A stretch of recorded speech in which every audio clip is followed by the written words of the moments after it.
Friends, my dear friend Narendra has forwarded this quotation of Malala Yousafzai. Malala Yousafzai, I'm sure all of you would have heard of her. She is a Nobel Prize winner, young girl.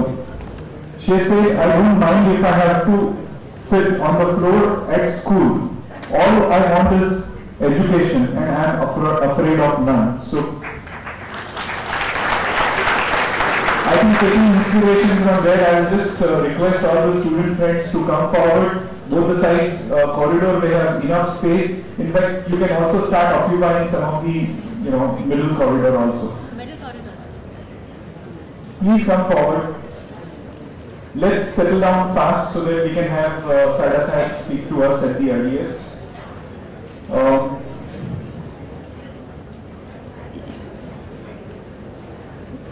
Respected Sarda sahib, my friends Amit and Nandita, my very dear friends, a very warm welcome and very good evening to you all.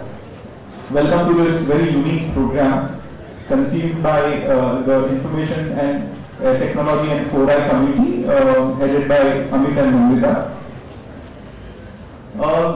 The words of Rudyard Kipling come to my mind. No printed word nor spoken plea can teach young minds what they should be. Not all the books on all the shelves, but what teachers are themselves. I was, on my way I met one senior chartered accountant who happened to be studying at Sidnam College in 1972, and he recalled exactly the first lecture of Narendra Sarda. Said wearing white suit or off-white suit, he took the first lecture, and Mr. Snehal Mazumdar was able to recall that first lecture. And he said the way Mr. Sarda taught accounting, it completely kind of he could understand, and he said that if I am chartered accountant today, the culprit or the success for that goes to Mr. Sarda. Besides being an excellent guru, Sarda sahib is no less than a gold standard as far as us professionals are concerned. There are various types of standards. I was trying to brush up some of my knowledge by reading Kaplan and all. They have said standards could be attainable, standards could be basic, current and ideal.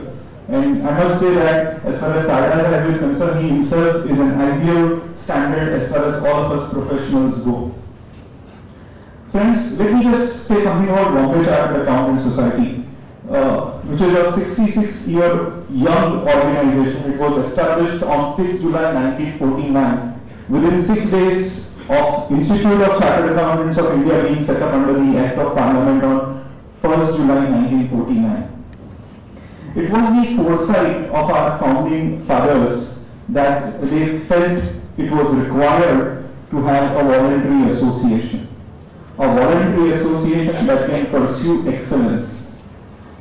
How many of you are looking forward to becoming a chartered accountant? May I request you to raise your hands?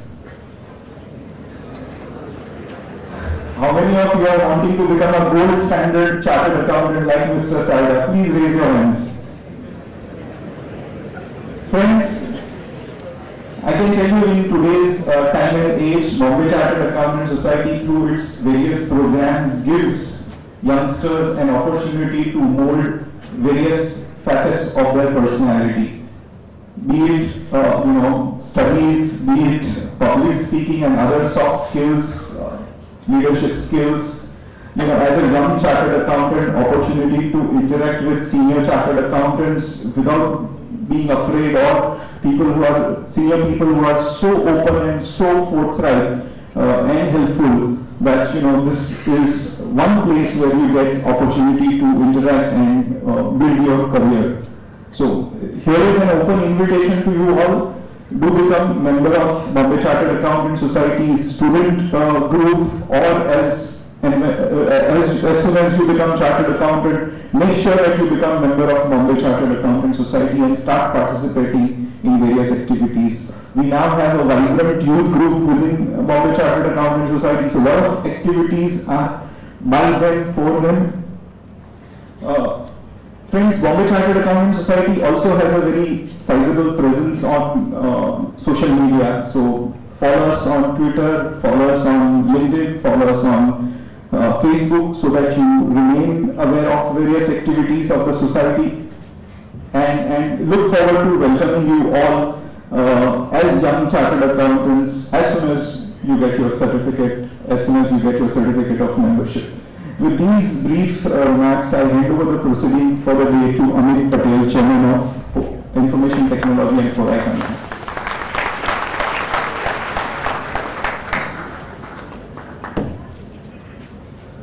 Respected Sarda sir, Nitin, Nandita, ladies and gentlemen, girls and boys. This is an emotional moment for many of us in the profession.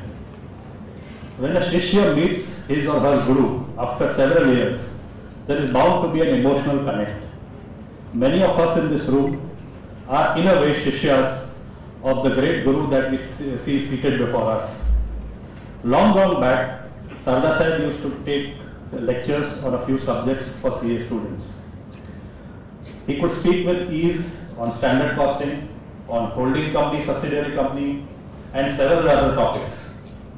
For students like me, and I'm sure I speak for all the chartered accountants who are here today, that for students like us, if there is one reason why we understood a complex topic like standard costing and also managed to pass in that paper, it is Mr. Sarda. He has a classic style of teaching. He is so passionate about it. He gets completely involved and absorbed in his lecture. When we were young, his animated actions on the stage were the talk of the town amongst the CA student community. He is a living testimony to the famous quotation, "The best teachers teach from the heart, not from the book." He stopped teaching about more than 2 decades back, and that, to my belief, is a big loss to the student community.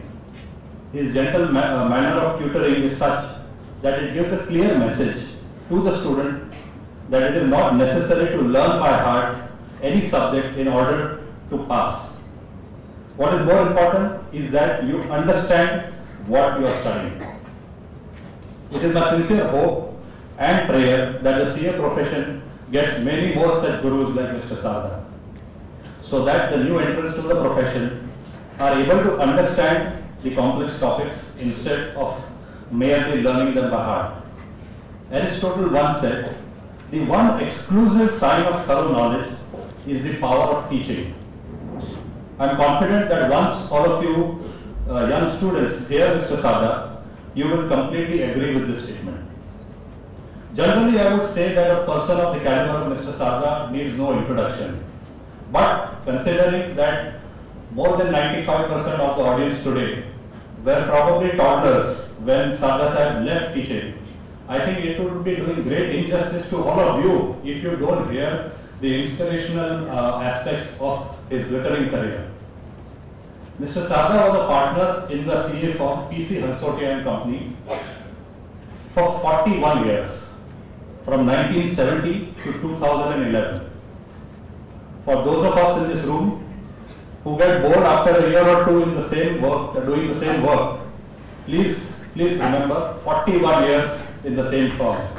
What can be a better example of long-term commitment? He was the chairman of the Western India Regional Council of the Institute in 1978-79 and then was elected as the president of the Institute in 1993-94. He was a member on the board of the erstwhile International Accounting Standards Committee, London, from 1993 to 1995. He was a public representative director on the board of the Bombay Stock Exchange from 1999 to 2001. He was chairman of Deloitte Haskins Sales and Affiliates India from 2007 to 2011. He was also a member of IFRS Advisory Council, London, from 2009 to 2011. He has delivered lectures for CA exams conducted by the Institute for 22 years, from 1968 to 1990. He is currently non-executive director on the board of Kotak Mahindra Bank. Arranging this talk has provided us with a few challenges.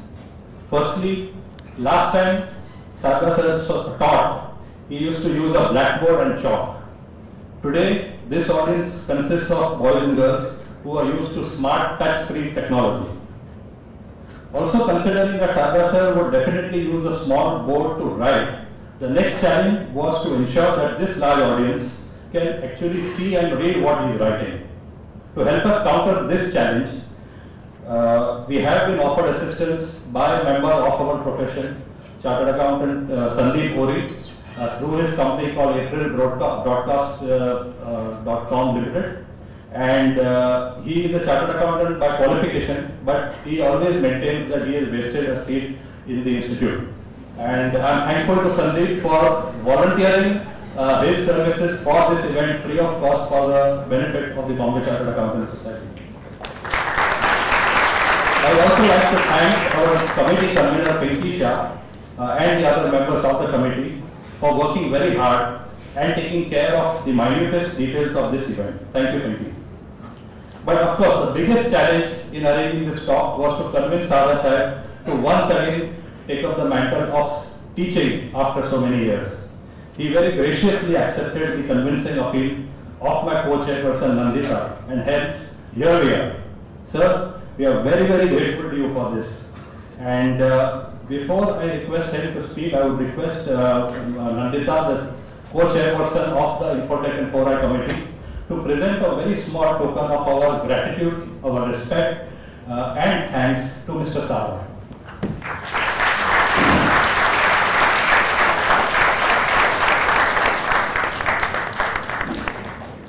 Ladies and gentlemen, it is my privilege and great pleasure to share the dais with such an illustrious professional father figure. I request Sarda sir to take over. The floor is yours, sir.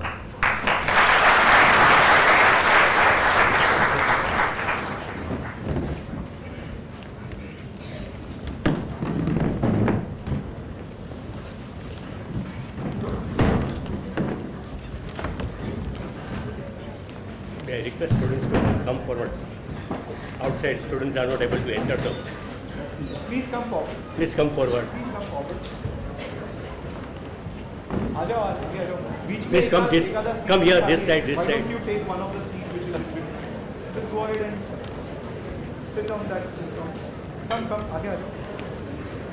Come again यहाँ पर भी come forward, please come forward. यहाँ पर भी आ जाओ. Please sit here. आ जाओ.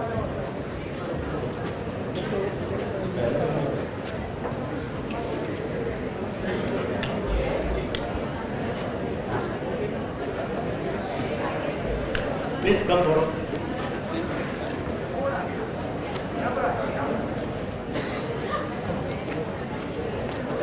Hello. Hello. Hello.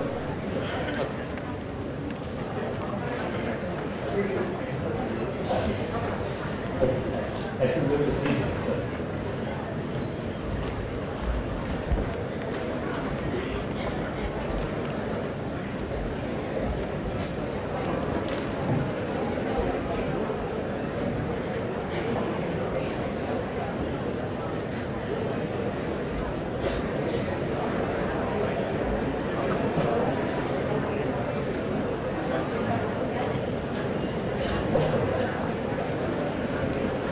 Few minutes in the meeting.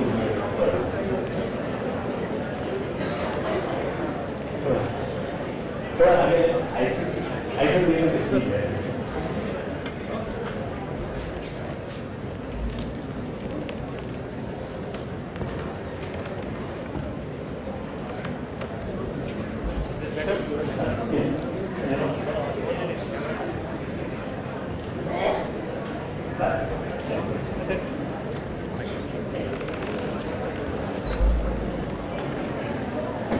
Camera.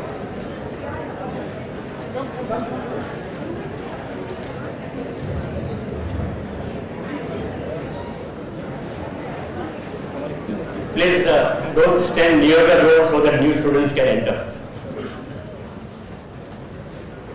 Come forward. Es 17.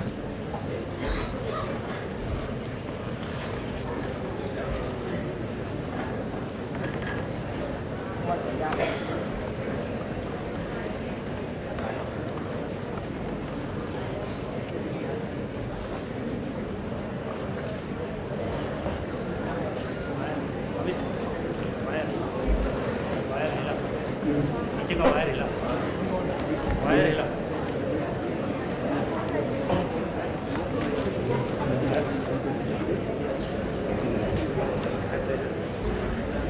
ये बोला दूसरी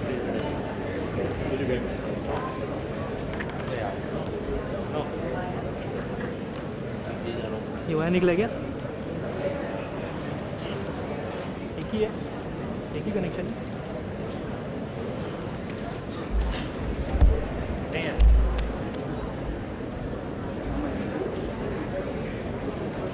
हाँ, हिल रहा है।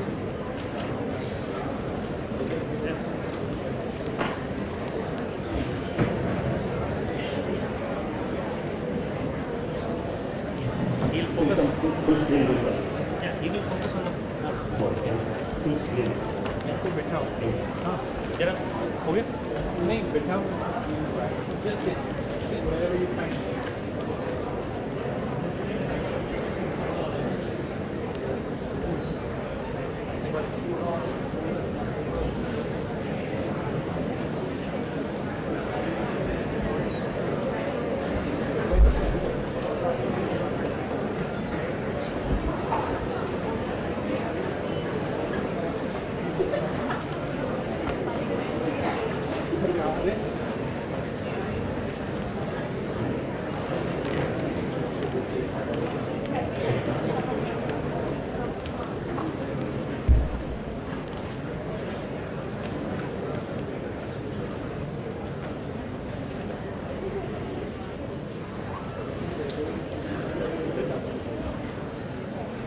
Please come forward so the new students can enter.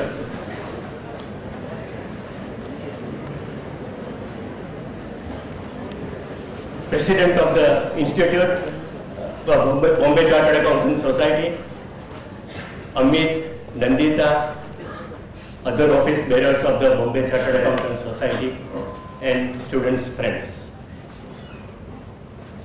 It gives me great pleasure to be with you this evening.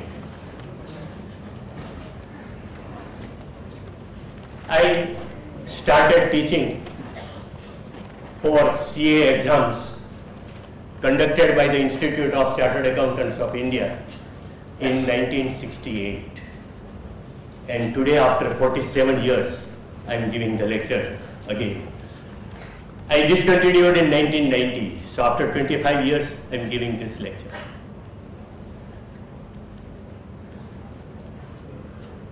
Lot has been said by the President of the Bombay Chartered Accountants Society, by Amit, about me.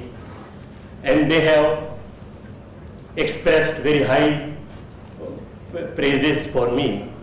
And that is a problem for me, that it raises your expectations. But you should remember one thing, that when one has to introduce something, one is very generous. And so because of generosity they have said very, very high words. But you are going to become chartered accountants. So you should learn how to apply an appropriate factor of discounting.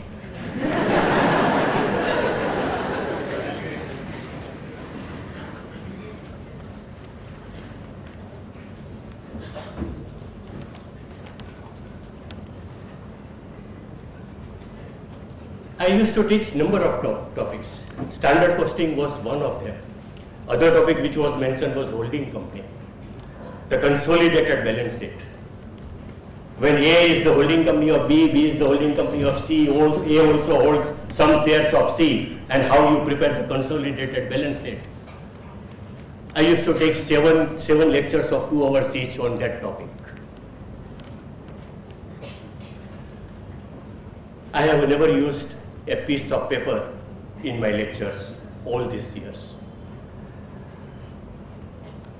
With the grace of God, I'm here with you again to discuss standard costing. Standard costing is a very important topic. It's very, very useful tool.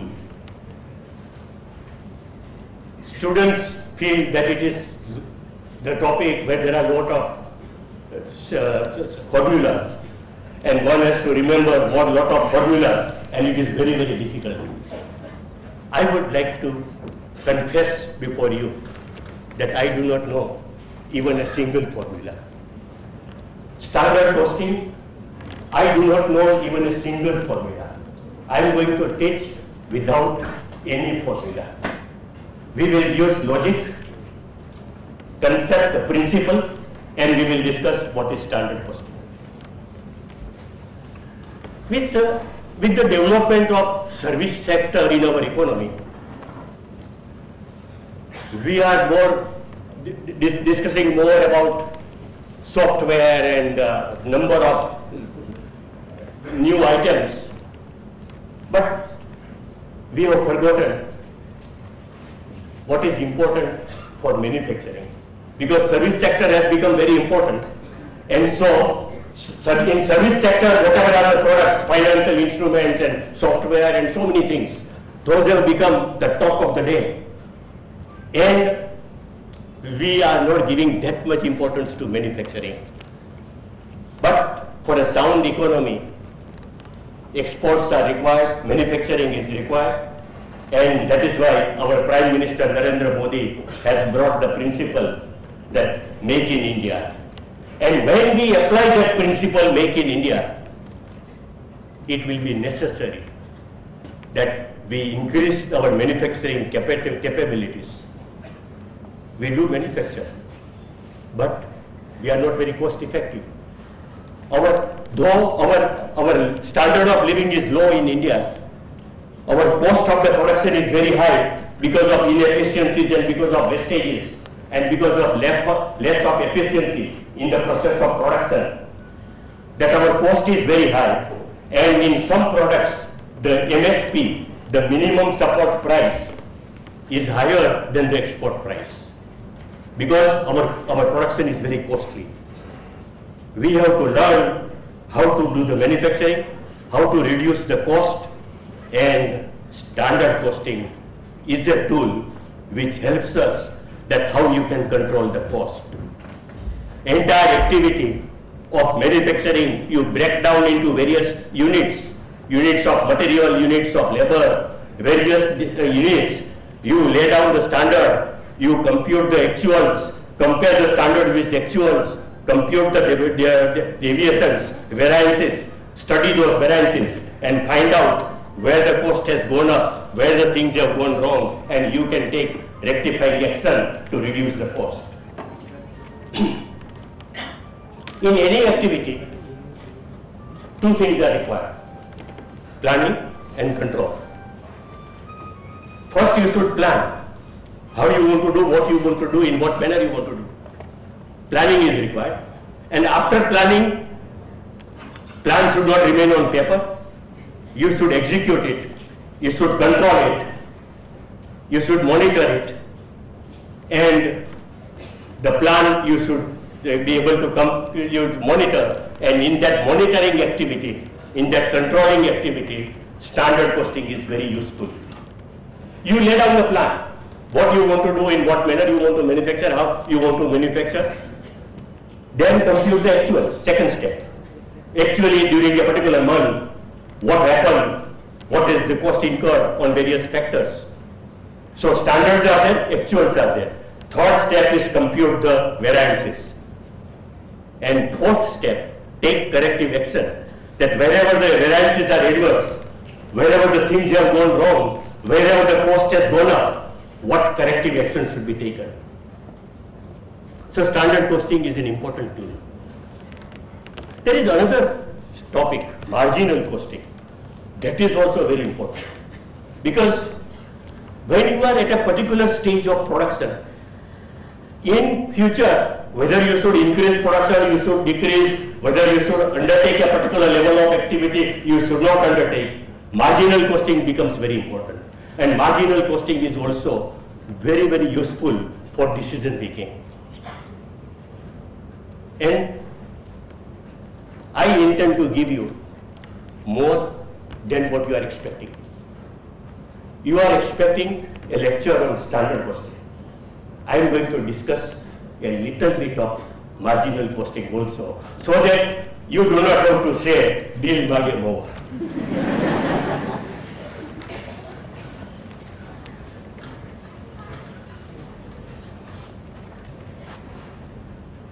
We shall start with very, very small problems, very simple problems. Understand the principle, understand the concept, and then go ahead to find out various variances. We shall compute material cost variances. We shall compute the variances where there is not only one material, there are 2-3 materials. How you prepare the mixture cost and mixture variance and the yield variance, and how you compute various variances. Material variances, then labor cost variances we will discuss. Variable overhead variances we will discuss. Fixed overhead variances we will discuss. Sales quantity variances we will discuss. Sales margin variance, profit margin variances we will discuss. And we shall also discuss little bit of marginal costing. In a period of about more than 2.5 hours, we shall try to cover this. Those who are standing, my apologies that you will have to stand for 2.5 hours. Still, if you can come, squeeze in, try. Still more students are entering, please come forward.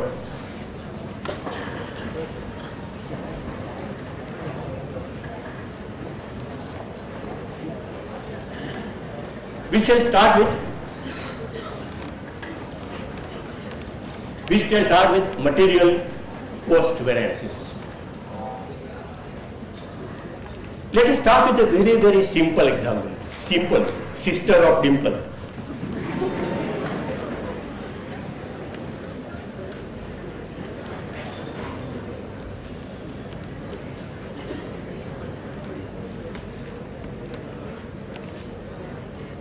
Suppose we want to manufacture one table. We first find out that what size of table we want to manufacture. What should be the height, the length, the breadth, what size of table we want to manufacture. And looking at technical specifications, we find out how much square feet of the wood will be required to manufacture the one table. And so how to lay down standard is theory, I am not going to discuss. But looking at the past experience, if we have been manufacturing in the past months, past experience, looking at the engineering details, technical details, what size we want to produce, we can work out the what material we will require, how many labor hours will be required, we work out the standards. For manufacturing one table, supposing we are told that for manufacturing one table, we will require 20 square feet of the wood, big table we want to manufacture. The price is 12 rupees per square feet of the wood. So total cost is 240 rupees. We are not talking about other cost, labor cost, other cost. We are talking only at the material cost at the moment. That for manufacturing one table, we require 20 square feet of the wood, 20 quantity square feet. Per square foot, the price is 12 rupees, 240 is the standard material cost for wood, for the table, material cost. We are told during a particular month, we produce 3 tables. We spend 62, we use 62 square feet of the wood for 3 tables, 62. The price in the market was 11 rupees. And totally 682 we spent. Material cost, 62 square feet.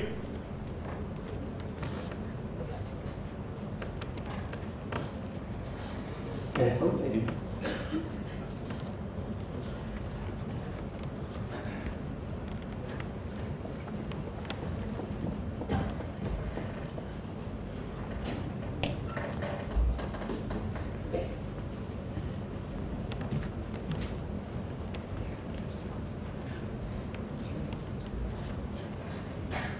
This is the data given. We are asked to compute material cost variance, price variance, usage variance. We start comparing 20 square feet of the wood, standard, actual 62. We start comparing. We cannot. Comparison is not possible because this is for manufacturing one table and this is for 3 tables. So comparison is not possible. Is it visible?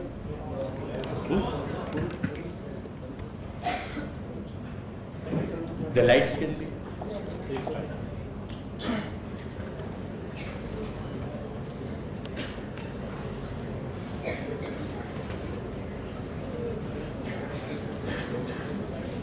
Comparison is not possible. The first principle that the data should be comparable. The standard and the actual should relate to the same level of output. This is for one table, this is for 3 tables. It is not comparable. The first principle that before you start computing variances, standard and the actual should relate to the same level of output. So what you do is, instead of 1, we want 3. So material instead of 20 should be 60. 60.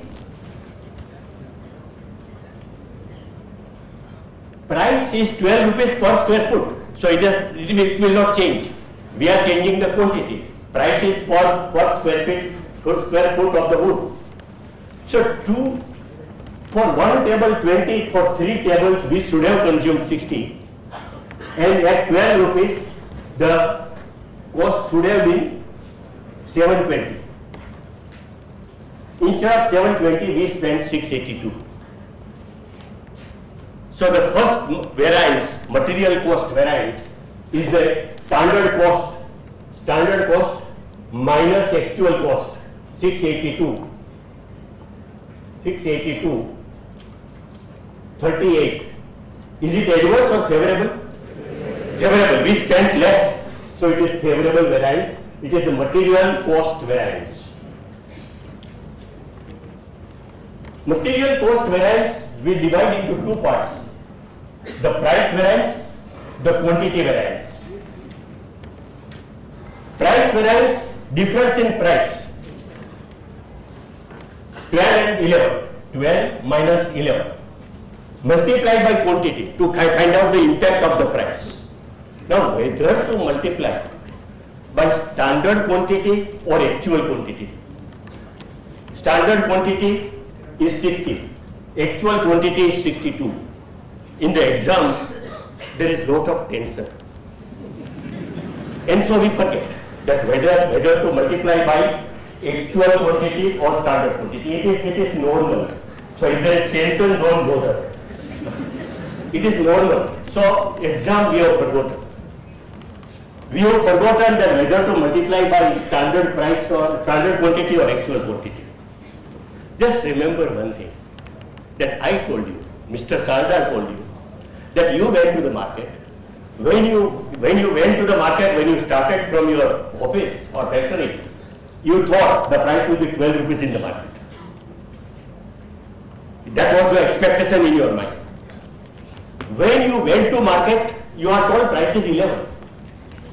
What is the effect of that difference on your pocket, you want to know. It will depend upon how much quantity you bought. When you started from your home, you thought you will get at 12 rupees. But you got at 11. That 1 rupee, what is the impact on the pocket? That you want to know. And so, you must find out whether multiply by standard quantity or actual quantity.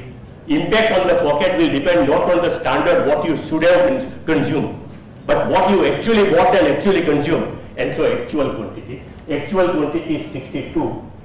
62, 1 rupee, total 62. Price has come down, favorable.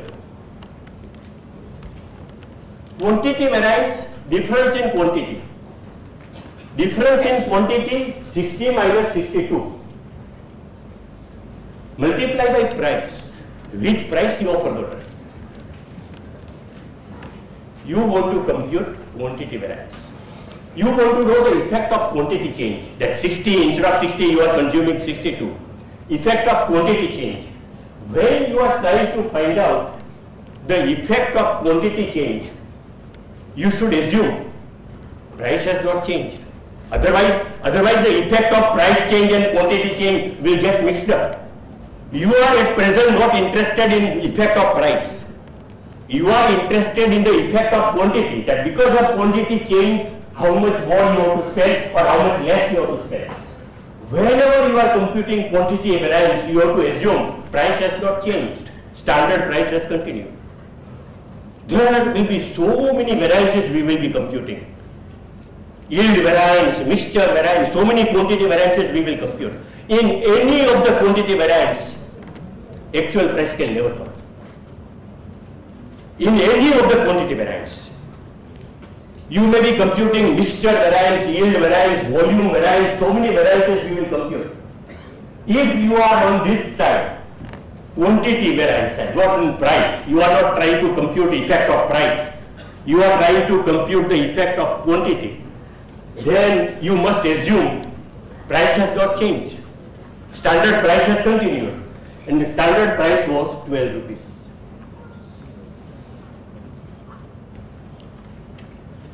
12 rupees, 2 square feet difference, quantity difference, 24. And here you have consumed more quantity, so it is adverse. Adverse. 62 favorable, 24 adverse, net is 38 favorable, material cost variance. This is a very simple variance. You are all studying for CA, and you will tell me that Mr. Sarda is such a great teacher and teaching such an easy problem. This we know. This we know this. But I wanted to teach 3 principles in this problem. 3 principles. We have already learned 3 principles. What are the 3 principles? Number 1, that standard and actual should be made comparable. You can't start comparing unless you revise the standard, rescale the standard, and bring to the same level of output. Standard on one side, actual on the other side should relate to the same level of output. So instead of 1 table, we made 3 tables, revise the standard and then compare. So first principle, before you start computing variances, see that your standards are for what level of output. Your actuals are for what level of output. Make them both for the same level of output. Actuals you can change, standard you can find out. For 1 table, if you know the standard, you can work out for 3 tables how much. And so rescale your standard to the level of output for which you have actually produced. So make the data comparable, and that is with reference to output, same level of output. One basic principle. Second principle, when you are computing price variance, difference in price, multiply by quantity. Which quantity? Remember that you have gone to the market and you want to find out the impact on your pocket. And the impact on the pocket will depend not on the standard quantity which you should have purchased, but on the actual quantity which you actually purchased and consumed. So actual quantity. And quantity variance. Quantity variance in standard costing, there is English word for quantity variance. English word is usage variance. Quantity variance, English word, usage variance. And so usage variance, difference in quantity, multiply by price. Which price? When you are talking about quantity variance, you have to assume price is neutral. Price is standard price has continued. If you take actual price, effect of price and effect of quantity will get mixed up, which you don't want. You want to know the effect of quantity. So assume standard price, multiply by standard price, and price variance plus usage variance is equal to material cost variance. This is the first problem. 3 principles. Standard should be made comparable. Whenever you are computing price variance, multiply by always actual quantity, because what you bought, what you consume. And when you are computing quantity variance, assume price has remained neutral, standard price has continued. 3 basic principles.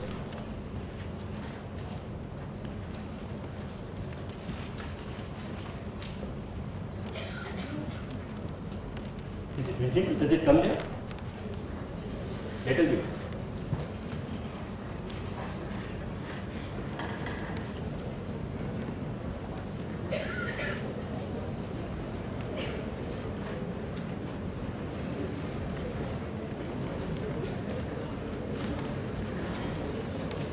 Now,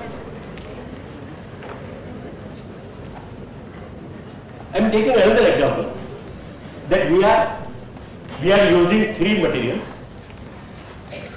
A, B, C. Standards are laid down. Standard quantity, standard price.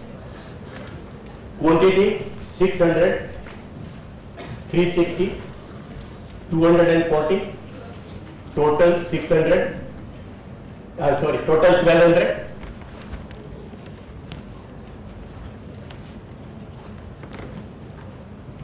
Total 1200. Output 240 units of output. This is the input, this is the output. Price 10 rupees, 5 rupees, 7 rupees. This is the standard data. Then you are given actual data.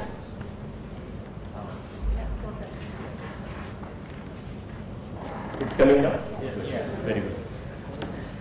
This is the standard data, standard quantity, 600 A, B, C, 3 materials you are using with having different prices. 1200 input, output is 240. Actually, you spend quantity, you consume 2900.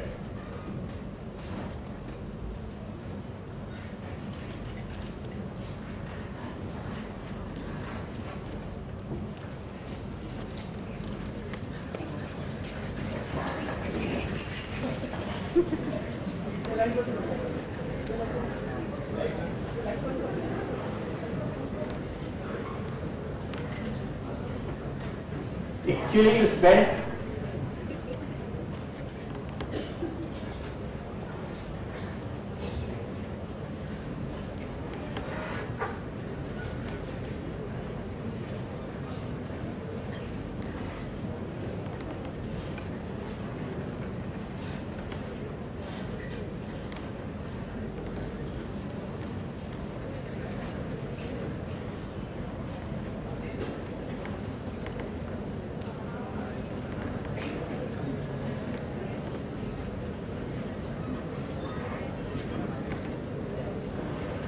total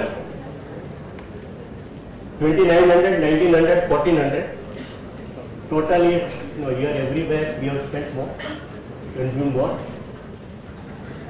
No, consume less, consume more, consume more. Okay. Total is 6200. Output is 12. Price, actual price, instead of 10 it is 8 rupees, instead of 5 it is 6 rupees, instead of 7 it is 9 rupees. This is the data given, and you are asked to compute 11 variances from this data. You are asked to compute material cost variance. You are asked to compute 3 price variances for the 3 raw materials. Overall price variance combined for all the 3 materials together. 4 usage variances, 3 for each material and one overall. Then you are asked to compute yield variance, you are asked to compute mixture variance. You are asked to compute 11 variances, and this is the data which is given to you. Now, what do you do? Our first principle, that standard and the actual, before you start comparing, what should be for the same level of output? What is the level of output? Actual output is 1200. So you have to remove this. You want for an output of 1200 you want. Now input and output, it may be in the same measurement. Input may be kilogram, kg. Output also may be kg. Quite possible. But it may be different also. Input is square feet and output is number of tables. Input may be kilogram, may be something else. But output may be number of units, which may be different. So whether input and output need not be for the same level of measurement. This can be kg, this can be number of units. It may be that when you introduce 1000 kg of input, 10% is the wastage, 900 kg is the output. But output may not be in kg. Output can be that you introduce so much kg and you are producing so many units, 240. Input and output need not be in the same unit of measurement. One can be kg, where it can be number of unit, can be square feet, can be kilogram, can be anything. This is the data given to you. You are asked to compute 11 variances. These are simple problems. I am spending more time because we want to clear the basic principles. These principles we are going to use in the labor cost variances also. If these principles we are going to use in the sales quantity variance also and in the sales margin variance also. Same principles we are going to use for material variances, for labor variances, for sales variances, for sales quantity variance, sales margin variance, profit variance. We are going to use same principles. Now, first of all, what you have to do is that your output is 1200. So if you wanted 1200 output, what should have been the standard? Instead of 240, 1200. How many times? 5 times. So instead of 600, 3000. Instead of 360, 1800. Instead of 240, 1200. Total 6000. 6000 input, output would have been 1200. I have just applied the proportion that standard quantity was 600, 360, 240, 1200 input, 240 output. We don't want 240 output. We want output of 1200, 5 times. So everything I made 5 times. Instead of 600, 3000. Instead of 360, 800. Instead of 240, 1200. Total, instead of 1200, 6000. Input, output, instead of 240, 1200. Our first principle we have used. We have made the data comparable. Now standard and the actual both relate to the same level of output, and that is 1200. Now the data is comparable. Now, first of all, compute the material cost. Standard material cost should have been how much? 3000 into 10, 30,000. 30,000. 800 into 5. 1800 into 5, 9,000. 9,000. 1200 into 7, 8,400. Total 47,400.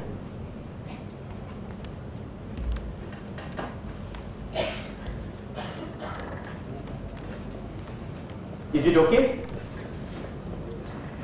3,000, 10, 30,000, 1,800, 5, 9,000, 1,200, 7, 8,400, total 47,400. This is the standard cost of the production of 1,200 units. Now we look at the actual. 2,900 into 8. 22,200. 23,200. 23,200, 1,900 into 6, 11,400, 1400 into 9.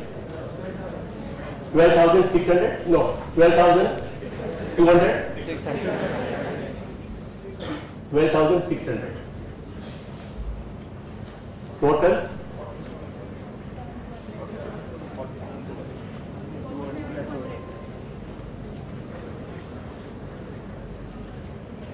$47,200. 47,400 standard cost, actual cost 47,200. We have computed one variance, material cost variance. Material cost variance right in the center, material cost variance, and that is 200 favorable, and it is 47,400 minus 47,200. Material cost variance.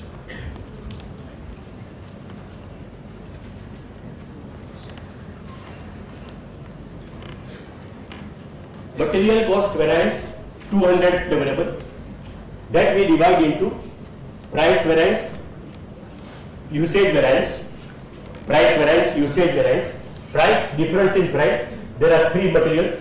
I am writing down three differences. 10 minus 8. 10 minus 8. 5 minus 6. 5 minus 6. 7 minus 9. I am taking benefit of volume of production. Three variances together to save time. Difference in price multiply by quantity. Which quantity? You have gone to the market. Price is different. You want to know the impact on pocket. Actual quantity bought and consumed. And actual quantity is 2,900. 2,900.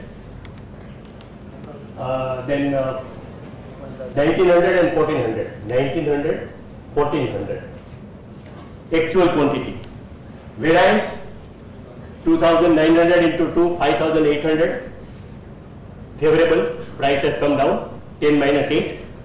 5 minus 6, 1, 1,900, adverse, price has gone up. 7 and 9, 2, 2,800, 2,800, adverse. Three price variances we have computed. Overall price variance. In material A, price has come down, 10, actual price is 8. B and C material price has gone up. So favorable, adverse, adverse. Total favorable 5,800, adverse 1,900 and 2,800. 1,100 favorable. 1,100 favorable. We have computed four price variances. Now we compute the quantity variances. May I remove this? Price difference multiplied by actual quantity.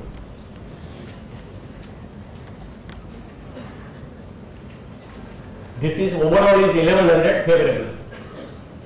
Now quantity variance, difference in quantity, 3,000 minus 2,900. 3,000 minus 2,900.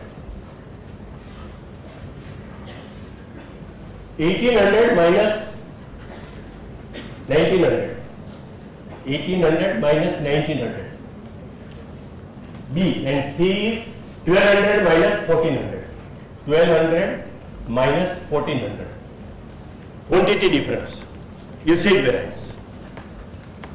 This we want to multiply by price to know the impact on the pocket, on the cost.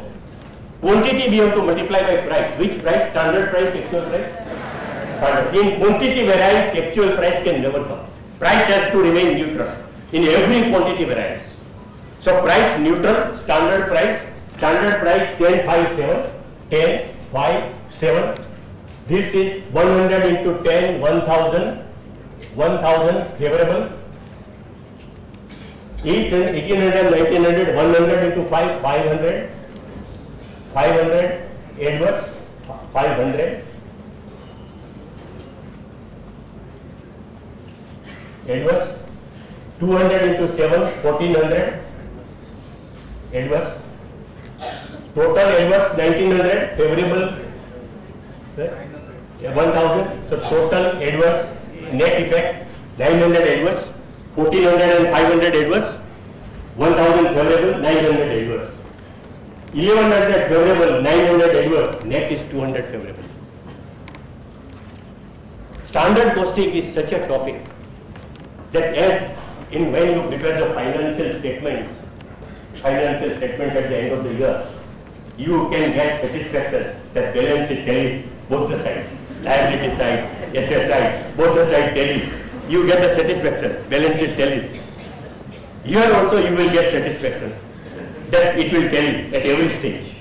That the price variance, three materials, net effect was 1100 favorable.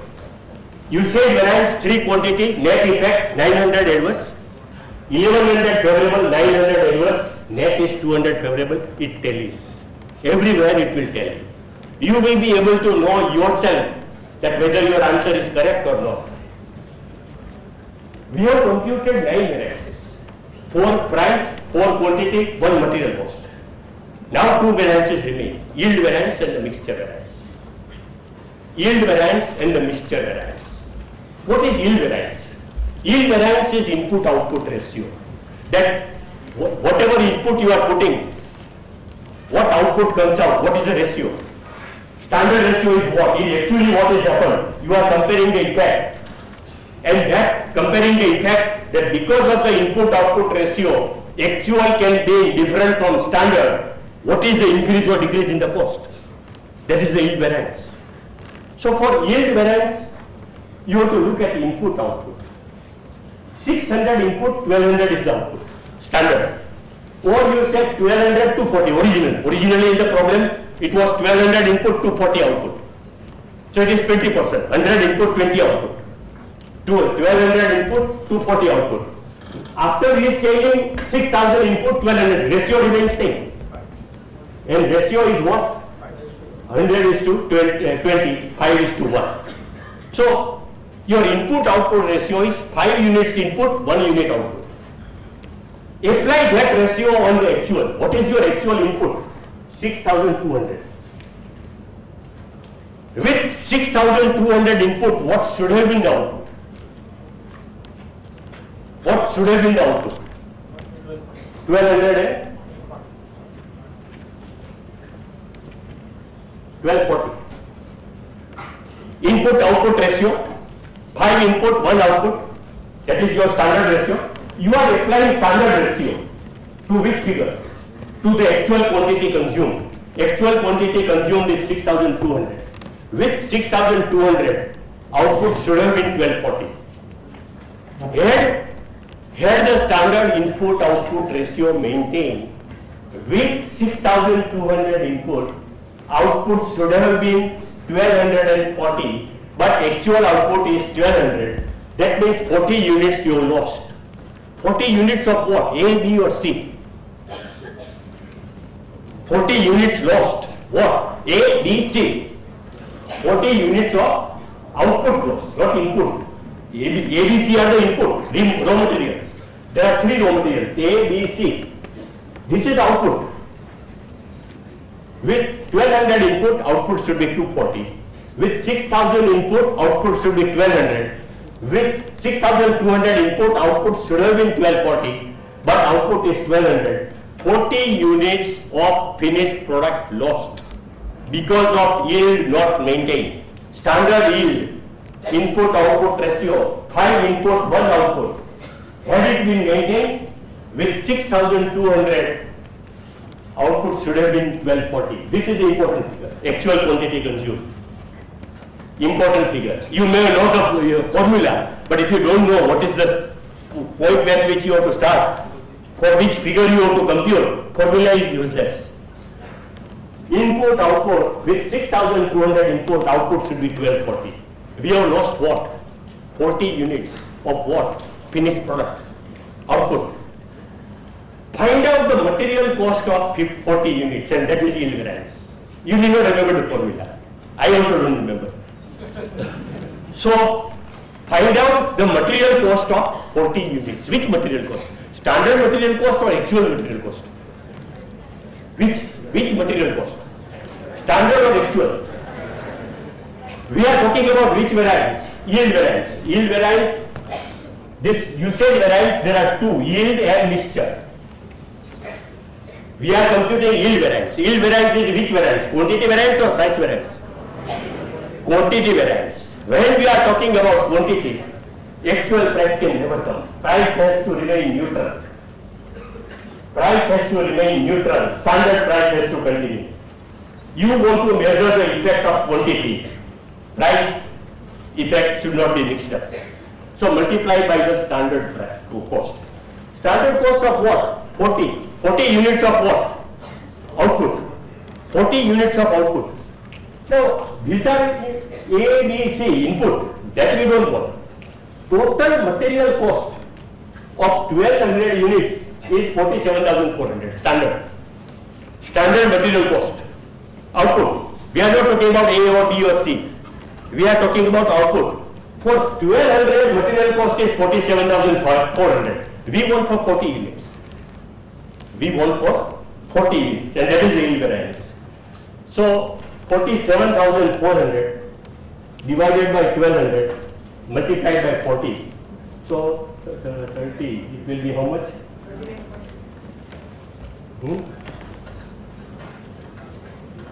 15,000? No, high. 1,000? Divide by 3, 30. 1200 multiplied by 40. 1580. Is it favorable or adverse? Favorable or adverse? Adverse. We have produced less output. We should have produced 1240. We produced 1200. 40 units of output we lost. 40 units of not A, not B, not C. 40 units of output. And output standard, we are standard cost. We don't want actual cost. But quantity variance. Actual can never come. 1200, 47,400 for 40 how much? 40 upon 1200, 47,400, 1,580 adverse. This is the yield variance. Now mixture variance. Mixture variance, there is an effect on cost, material cost. We want to know because of which factors material cost went up, because of which factors material cost went down. If you don't keep input-output ratio, there is the effect on cost which we have worked out. Now, assuming input-output ratio we are not changing, but we are changing internal mixture. A, B, C. The three materials have different prices. We consume more of A, less of B, more of C. If all the three materials have equal price, that cannot be mixture variance. Mixture variance is the effect of on the cost because of the change in the mixture. So if all the mixture A, B, C material has same price, whether you change the mixture or you don't change the mixture, it will have no impact. There will be no mixture variance. But since you consume something of more, something of less, A, instead of 3,000, you are consuming 2,900, less you are consuming. B, instead of 9,000, you are consuming 11,400, more you are consuming. And the three materials, somewhere you consume more, somewhere you consume less. All have different prices, so there is impact on cost. And that you want to work out. And that is the mixture variance. What is the formula of mixture variance? Sorry, we don't know even a single formula. Formula we don't know. Mixture variance formula we don't know. But we know the logic. Logic is prepare two mixtures before you. Prepare two mixtures. Total of both the mixtures should be equal to equal. Should be equal. Then only it is comparable. Prepare two mixtures. Total of both the mixtures should be equal. And what should be the total? Which quantity? Most important. Actual quantity consumed. Important figure for mixture variance. Repeat 10 times. 6,200. Actual quantity consumed. Most important figure for the mixture variance. Actual input. Prepare the two mixtures. Total should be 6,200.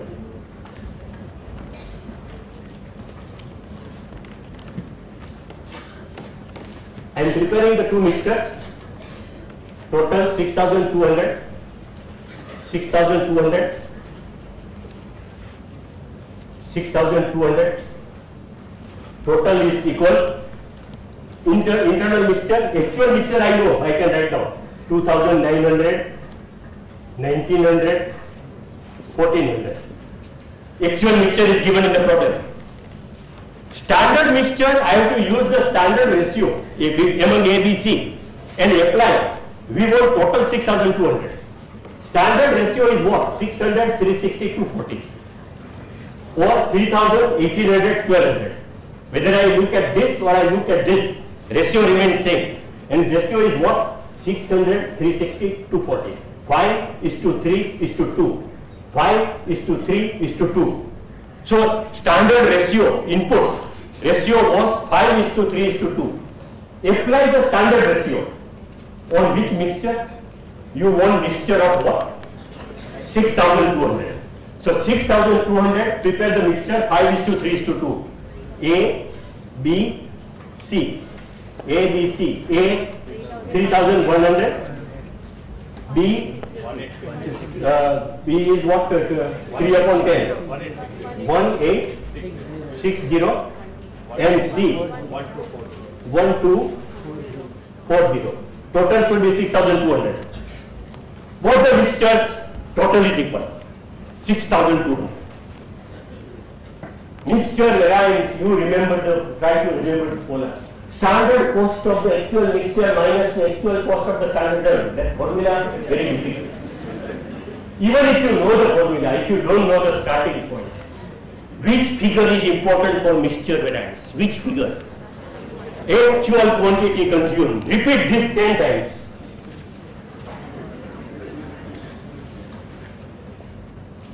$6,200 you have prepared the two mixtures. Now you want to find out cost of these two mixtures. So you have to multiply by price. Which price? Standard quantity, standard mixture you will multiply by standard price. Actual mixture you will multiply by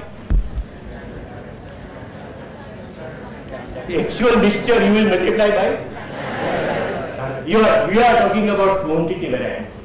In quantity variance, actual price can never come. Price has to remain neutral. And so, quantity variance, mixture variance, multiply by the standard price 10, 5, 7. 10, 5, 7. You can do this thing, you can multiply this and find out the difference. Or you can take the difference in quantity and multiply. Same thing. Anyway, 3,100 into 10, 31,000. 1860 into 5, 9,300. 9,300. 1240 into 5, 6,200. Into 7. 6,200. Pardon? 1240 into 7. 1240 into 7. 1240 into 7. Price is 7. 8680. This is price is 7. 1240 into 7. 8680. 8,000. 8680. 8,680. Total 80. 3 and 6, 9. 48,980. 48,980. 48,980. Here 29,000. 9,500. 1,400 into 7. 9,800. Total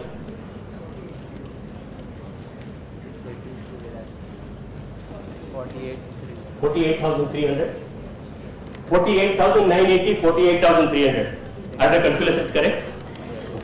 So 680 cost is less, favorable. 680 favorable. 680 favorable. 1580 adverse. 680 adverse. 680 adverse. 900 is adverse. Net effect. It tells you. So yield plus mixture variance will tally with the usage variance.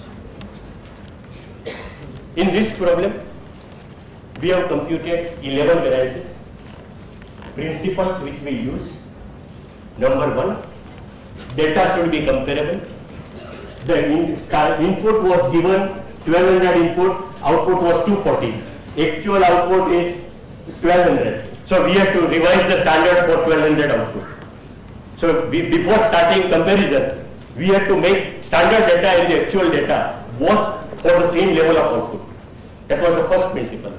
Then price variances, difference in prices of the three product materials multiplied by quantity.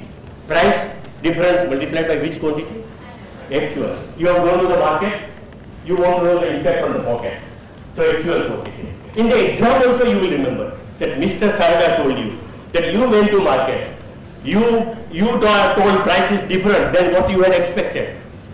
You want to know the impact on pocket, and that will depend on not on standard quantity which you should have consumed, but standard quantity which you are actually using and consuming. So remember I told you to go to the market. And quantity variance multiplied by which price? Standard price. In quantity variance, actual can never come. Price has to remain neutral. Yield variance, input, output, 1200 input, 240 output, 6000 input, 1200 output, 5 input, 1 output. Apply that on which figure? Actual input, 6200. With 6200 input, what should have been the output? 1240. Actual output is 1200. 40 units of finished output lost. Find out the cost of those 40 units, and that is yield variance. You know the cost of 1200 units is so much. 40 units you find out. And mixture variance, you prepare the two mixtures. Total of both the mixtures should be equal. And which figure is important for mixture variance? Actual quantity consumed, that is 6200. Prepare the two mixtures, total of both mixtures. First write the total, it should be equal. Then you write the internal breakup. Total should be equal, 6200 mixtures. Then you write the breakup, actual mixture is given to you. Standard you apply the standard ratio, 5:3:2. You have got two mixtures. You want to find out the cost of the two mixtures. Multiply by price. And which price? Standard price. Why? Quantity variance. Quantity variance, price cannot change. So both the mixtures multiply by standard price. This is important. Standard mixture multiplied by standard price. Actual mixture multiplied by standard price. Both the mixtures multiplied by standard price. That is very important. And the starting figure is very important. You want to prepare the two mixtures for the actual quantity consumed. We have computed material variances. Now we will do labor variances. Labor variance is same thing. I will not take the figures. I will just write down the normal process. Same procedure. Instead of quantity there will be hours. Instead of quantity there will be hours. Instead of three materials A, B, C, there will be different types of labor. Skilled labor, semi-skilled, unskilled. Prices will be different. Skilled labor will have different price. Then material, A material has a different price, B has a different price, C has a different price. So material, instead of quantity, hours will be there. Instead of price, wage rate will be there per hour. And wage rate will be different for skilled, semi-skilled, unskilled. Wage rate. You will find out the standard wages cost. Actual hours, how much you have spent, you will be told. How much is the this price, actual price, and we will compute the various variances. Let us do a little bit. I will not go into the exact computations up to the end, but just tell you the principles.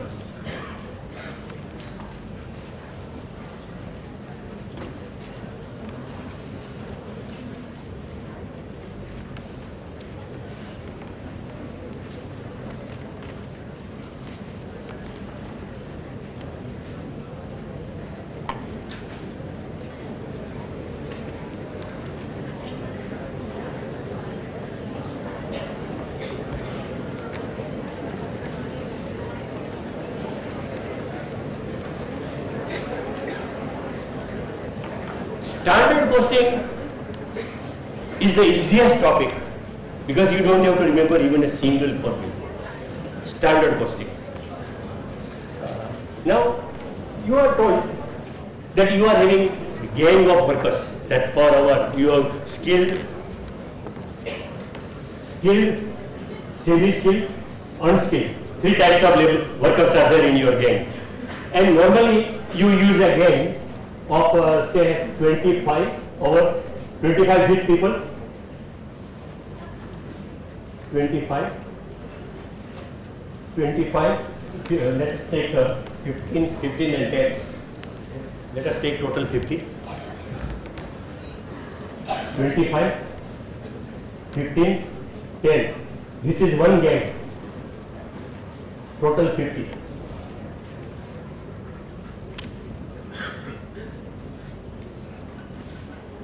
Hours. Per hour. You have got 50 gang, 50 people in your factory. You use this in this ratio, standard. 25 people skilled, 15 semi-skilled, 10 unskilled hours. Rate is 3 rupees, 2 rupees, 1 rupee per hour. Now you are told that actual, is it coming over there? Or this is okay? This works?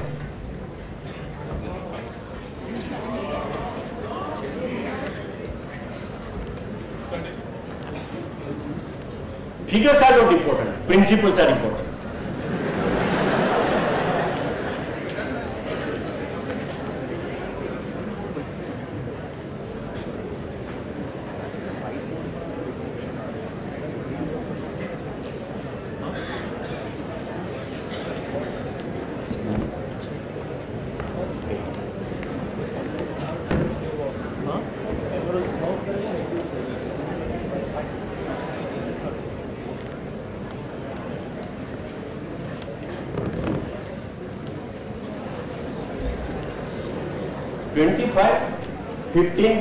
One gang of 50 people. Rate is 3:2:1. Actual gang you use 30, 12, 8, total 50. Actual hours. This is hours. Then you have got two gangs. Standard, you have thought that you will use how many skilled people, how many semi-skilled, how many unskilled. Your proportion, standard proportion was 25, 15, 10. This is the wage rate per hour, 3, 2 and 1. If you feel it is very low, you can add 1 0. or this is, now economy is going up, add 2 zeros, 300, 200, 100. To make calculation simple, I am using 3, 2, 1. Don't assume that I am giving you only this much rate. Actual is 4, 3, 2 price or wage rate per hour. This is wage rate standard, this is actual. Now you are told that during the month, actually, or during the week, 40 hours get working was there, 40 hours actual. 40 hours per hour, how many people? 50 people. So total 2 hours, main hours are how much? 2000. 40 hours working during the week. 40 hours. 2000. Actual hours. You put this actual gain. This is the actual gain. Skilled, semi-skilled, unskilled. 50 hours, 50 people per hour. And 40 hours work. Same gain, 40 hours. 2000. 2000 actual hours. Now you are told that actual output produced is equal to 1800 standard hours. That what should have been produced in 1800 hours, that you have produced by spending 2000 hours. This is the data given. Problem is over. Now we have to find out solution. We have to compute 11 variances from this much data. 11 variances. So one total wage cost variance, total labor cost variance, 4 wage rate variances, 3 types of workers and overall net, 4 efficiency variances, ABC workers efficiency more or less multiplied by the wage rate, mixed yield variance, mixture variance. Same, terminal will be different. Calculations will remain same. Principles will remain same. If you know material cost variances, you know labor cost variances. Because the procedure will be same. Terminology will be slightly different. Same thing will be for sales variances. Same principles. It will be so easy, standard costing, that after going home, you will compute all the standard costing variances. Now, you are told what? That actually, this is for our 30 people of A gain, this is the total gain. Skilled, semi-skilled, unskilled, 50. Total is 2000. Actual hours, 40 hours, 50 people gain, 40 hours. Total man hours are 2000. 30, instead of 30 it will be 1200. Instead of 12, instead of 30 it will be, instead of 12, 480. 480, instead of 8, 320, total 2000. These are actual hours. Instead of actual quantity, we have got actual hours. Now standard. Standard, what you are told, that you are factoring work for 40 hours. Per game, 40 people are there. 50 people, 40 hours, 2000 hours, actual. Standard ratio ABC type of labor should have been 25, 15, 10. Standard. You are told that you spend 2000 hours, actual hours, but you produce how much? Output equal to 1800 standard hours you produce out. That means there was some wastage, they produced less, efficiency was less. 1800 is the standard. 1800 standard. So standard, if I convert this into 1800, and using the ratio 25, 15, 10, ratio is 5, 3, 2. 1800 you divide into that ratio. So you have got this scale of the standard. 1800, 5, ratio is 5, 3, 2, standard ratio. 5, 3, 2, 900, 540, 360. 540, 360. 360, total 1800. This is standard hours, actual hours. Instead of quantity there is hours, instead of price there is wage rate. Calculation, mechanics will remain same. But data is given in the problem in a different manner. Instead of ABC material, you are told skilled, semi-skilled, unskilled, 3 types of labors, ABC. Instead of price, wage rate, you are told actual hours, how many? 50 per game, 40 hours, 2000 actual hours. You produced output equal to 1800. That means both are for same level of output. 1800 standard and 2000 actual, both are for same level of output. You should have spent 1800. Your production is equal to 1800 standard hours, but actually you spent 2000 hours. This is the data. Now you compute the variances. Now compute the variances. 900 into 3, 2700, 2700, 1080, 540 into 2, 360 to 1, 360. Total is 4140. 4140. 4140 is the standard material cost, standard labor cost. Standard labor cost. Actual 1200 into 4, 4800, 480 into 3, 1440, 320 into 2, 640, total 80, 6880. What is the wage cost variance? Starting point, in the center you write. Wage cost variance. Wage cost, labor cost variance. Labor cost variance. 4140 standard, actual 6880.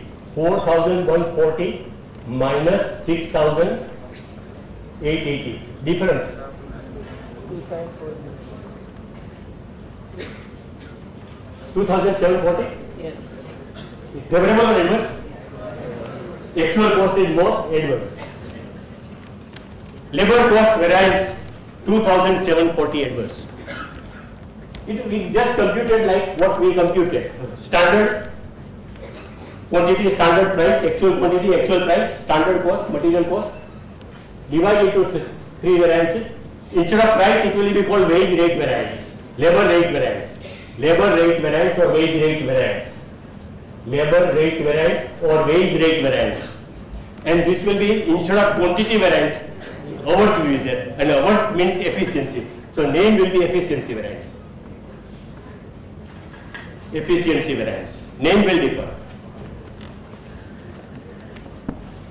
Wage rate variance, difference in two wages. Difference in two wages, 3 minus 4, 2 minus 3, 1 minus 2. Difference in wages. Wage rates. Multiply by quantity. Instead of quantity, hours. Hours, which hours? Actual or standard? Actual hours. That's like actual quantity. Actual hours, 1200. 1200, 480, 480, 320, 320. This is 1 into 2, 1200. Is it adverse? Yes, adverse. 2 minus 3, 480, 480 adverse. 1, 320 adverse. All are adverse. Overall, this is 2000 adverse. 2000 adverse, this is the labor rate variance. Instead of price, wage rate, difference between the wage rate multiplied by, instead of actual quantity, actual hours. Instead of quantity, hours. So we have got labor rate variance. Now we want quantity variance. Quantity means hours here. Hours difference. Difference in hours. Standard was how much? 900 and 1200. 900 minus 1200. 900 minus 1200. 900 minus 1200. 540 minus 480. 540 minus 480. 360 minus 320. 360 minus 320. 3 into multiply by quantity. This is quantity, hours. Multiply by wage rate. Which wage rate? Standard or actual? This is just like quantity variance. So you have to take standard. Standard 3 to 1. 3 to 1. 300 into 3, 900. Adverse. 900 adverse. 60 into 2, 120. 120 favorable. Hours are less. 360 minus 3, 40 into 1, 40 favorable. 40 favorable. Total favorable 120 and 40. 160, 900. 900 adverse. 160 favorable. 120 plus 40. 900 minus 160, 740. 740 adverse. 2000 plus 740, 2740. It tallies. If it doesn't tally, if there is difference, if in our olden times, before 30 years, 35 years, what we used to do, if there was difference in the trial balance, we used to transfer to suspense account. Now you don't have to prepare the trial balance, you don't have to tally because it is done by computer. So you don't have to tally the trial balance. There, at that time, if the trial balance was tallied, we used to take satisfaction, oh, my trial balance has tallied. And if the trial balance did not tally, we knew what to do. Transfer the difference to suspense account. So, there is no difference. So we need not transfer anything to suspense. 2000 adverse, 740 adverse, mechanism remains same. Wage rate, we have computed 9 variances. 4 labor rate, 4 efficiency, and 1 material cost. Now that yield and mixture variance. Yield and mixture. Yield and mixture. That you produce same level of output by putting 2000 hours. Standard was 1800. So how many hours you consumed more for which there was no output? 200. 200 hours have been wasted. Output for 200 hours has been wasted. 200 hours output is wasted. What is the cost of those 200 hours? What is the cost of those 200 hours? We spent 2000. Standard, we produced equal to 1800 standard. 200 we wasted. 200 hours, what is the cost? Which cost? Standard cost, actual cost. Why?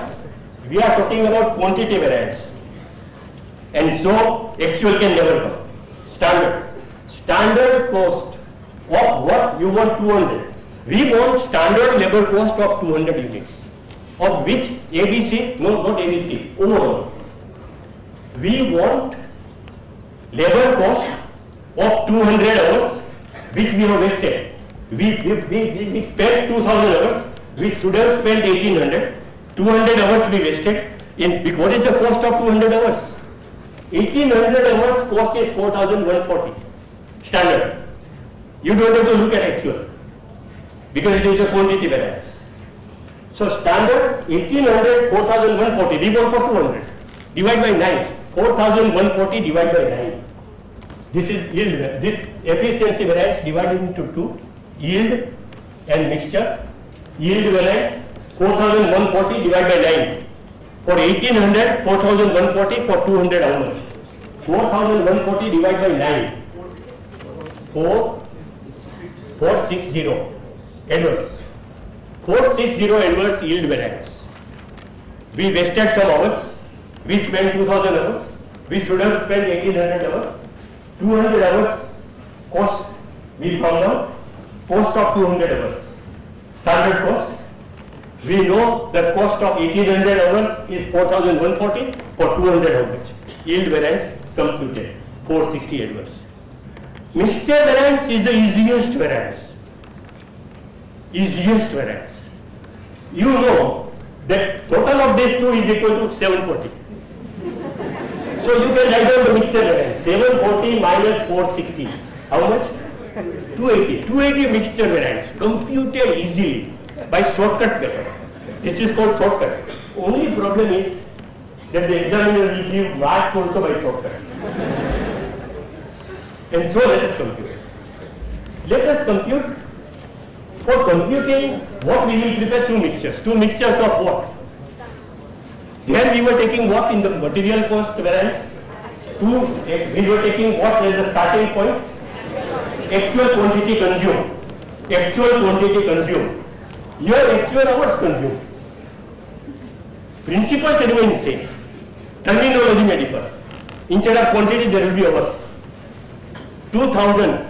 Prepare the two mixtures of 2000. I prepare actual mixture first. It is easy.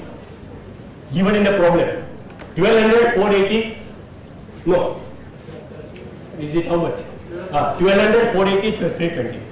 1200, 480, 320. We were given 50, 30, 12, 8. But that was per hour. 40 hours. So we have calculated 1200, 480, 320. 1200, 480, 320, 2000. Actual mixture. Standard mixture. Total should be equal to how much? Total 2000. Total should tell you. Mixture you prepare first. Later.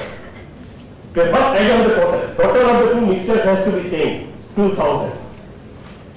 In internal mixture may change. What is important is outside, what is the appearance. Outside appearance is more important in life. And so inside mixture we will see later. First write down the outside. 2000, 2000, second mixture. This is, now you want standard mixture. Standard mixture means you take standard input. Standard input what? 900, 540, 360, 532. Earlier in the problem was what? 30, no, 25, 15, 10. 25, 15, 10. 532. 532. So 5, 1000, 3, 600 and 2, 400. Two mixtures are ready. Now both the mixtures we have to do the costing. We have to multiply by the cost. Which cost? Mixture variance. Standard mixture multiplied by the standard cost. actual mixture multiplied by standard mixture by standard cost, actual mixture by both by standard cost, because it is a quantity variance. Actual can never come. Both by standard. 3, 2, 1. 3, 2, 1. 1000 into 3, 3000. 3000. 600 into 1200. 400 into 2, 800. Total 5000. 5000. And actual mixture 1200 into 3, 3600. 480 into 2, 960. 320 into 1, 320. Total 4880. 5000, 4008. 400 into 1. 400 400 into 1. 4. Standard. So standard mix. 400 into 1. So standard mix. 12 into 3. Standard mix. Yeah, 4000. Third calculation. 3000, 1200, 800. Oh, this is 1. Yeah. This is 1. 400. So 3 and 12, 42 and 4600. 4600. And this total is how much? 4880. Difference 280. 280 adverse. 280 adverse mixture variance. 460 plus 280 is 740. It tells. Just like balance sheet, it will tell you. Variance you have to tell you. And what is the procedure? Wage rate variance, same procedure what we use for material. Total cost variance, instead of price difference, wage rate difference. Price difference we multiply by actual quantity, your actual hours. Efficiency, instead of usage, here it is efficiency of workers. Hours more, hours less, efficiency coming up, going down. Multiplied by standard rate, quantity variance. Then yield variance, input output. Cost of that, what we lost. And mixture variance, prepare the two mixtures. Total of both the mixtures should be equal to actual hours consumed instead of actual quantity consumed. You know now material cost variances, you know labor cost variances. Now we will take variable overhead variances.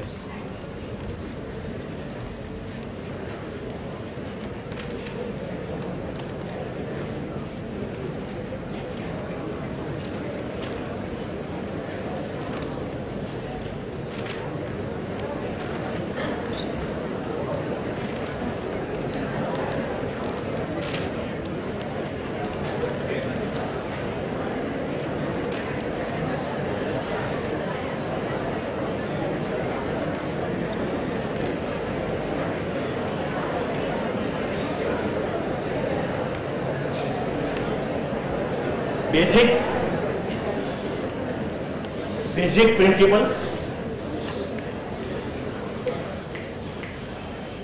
Basic principles. Standard and actual, what should be comparable for same level of output. Make them comparable first. And then when you are computing price variance, difference in price, multiplied by which quantity? Actual quantity.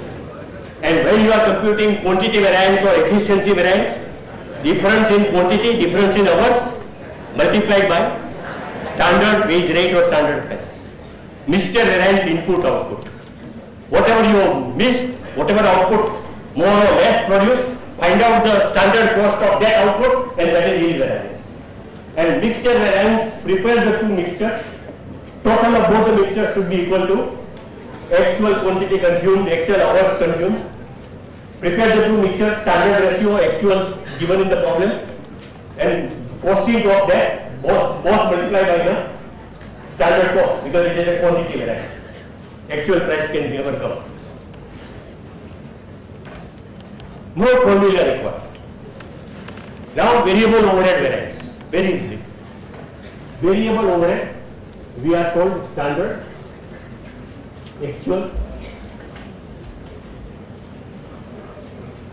units produced in a particular month, units produced is 20,000, actual 21,000, hours, made hours or machine hours, depending upon in your factory labor, manual labor is more important or machines are more important. It can be based on man hours, can be based on machine hours. If nothing is mentioned, normally it is on man hours. Man hours means how many people, how many hours, what product of that. Hours, 40,000, 44,000. Variable overhead, 60,000, 68,000. This is the data, variable overhead. You are asked to compute variable overhead variances. Standard units 20,000, 21,000 actual. Hours 40,000, 44,000. And variable overhead rupees cost rupees 60,000, rupees 68,000. Now you want to compute the variable overhead variances. Fixed overhead variances will be different. Mechanism will be different. Calculations will be different. Because the basic characteristics are different. What is variable overhead? That it varies with output. If output you produce more, variable cost goes up. Per unit it remains same, but for the output, for different level of output, it goes on varying according to the volume of output. Fixed cost, fixed overhead is opposite. Fixed cost total remains same, but per unit it varies. If you produce more, you are able to recover more overhead. Per unit it comes down. So principles are totally opposite. Variable cost per unit constant, total goes on varying according to the output. Fixed opposite, total constant, but per unit, because you produce more or less, per unit can go up and down. Principles are different, exactly opposite, and that's why calculation also will be different.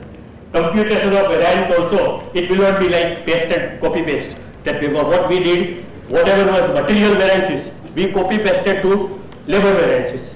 That copy paste you are expert.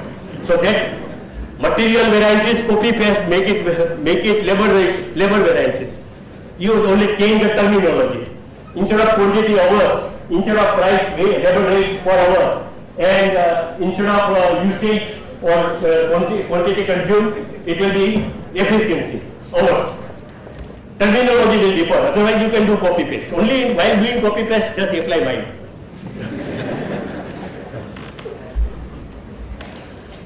Now, this is the data. We are asked to compute variable overhead variances. Variable overhead variances. First, starting point is, in material cost, starting point was the total material cost variance, standard and the actual. Total standard material cost, actual material cost, that was the starting point. Labor, it was same thing. Difference between standard labor cost and the actual labor cost, that was the starting point. In case of variable overhead, what is the starting point? Starting point is what you spent, what you recovered, what is under recovery, what is over recovery. Is it favorable? Is it adverse? That is the starting point. Now,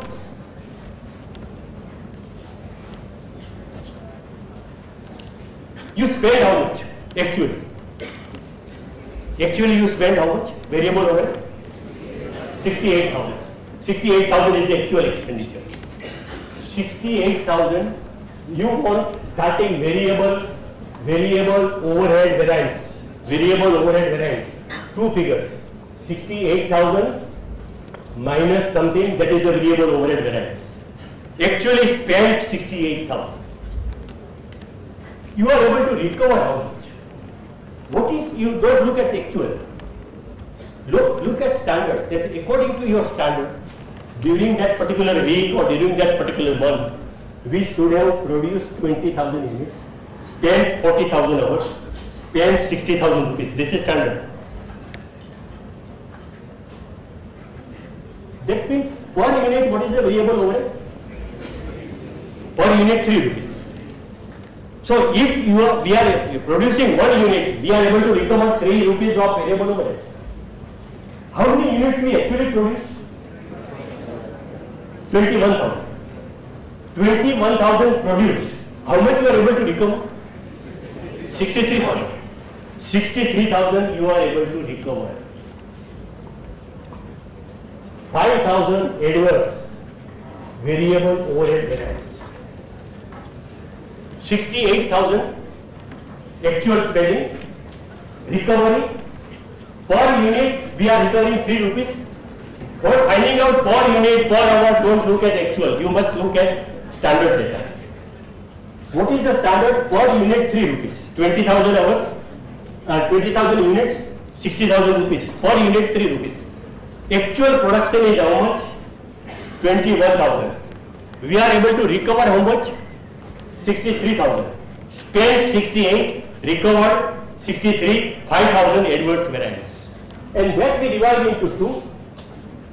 Expenditure variance, efficiency variance. Expenditure variance, efficiency variance. Expenditure variance. Expenditure was, standard was 60,000. But when that was for producing 20,000. When you produce 21,000, what should have been the standard variable overhead? What should have been? For 21,000? No, sorry. You actually spent 40,000 hours, 60,000 rupees. You spent 44. 44,000 hours you spent. Variable overhead is normally related to machine hour or man hour. Here we have man hour. So it is related with man hour. With 40,000 hours, variable overhead is 60,000. Your factory worked for how many hours? 44,000.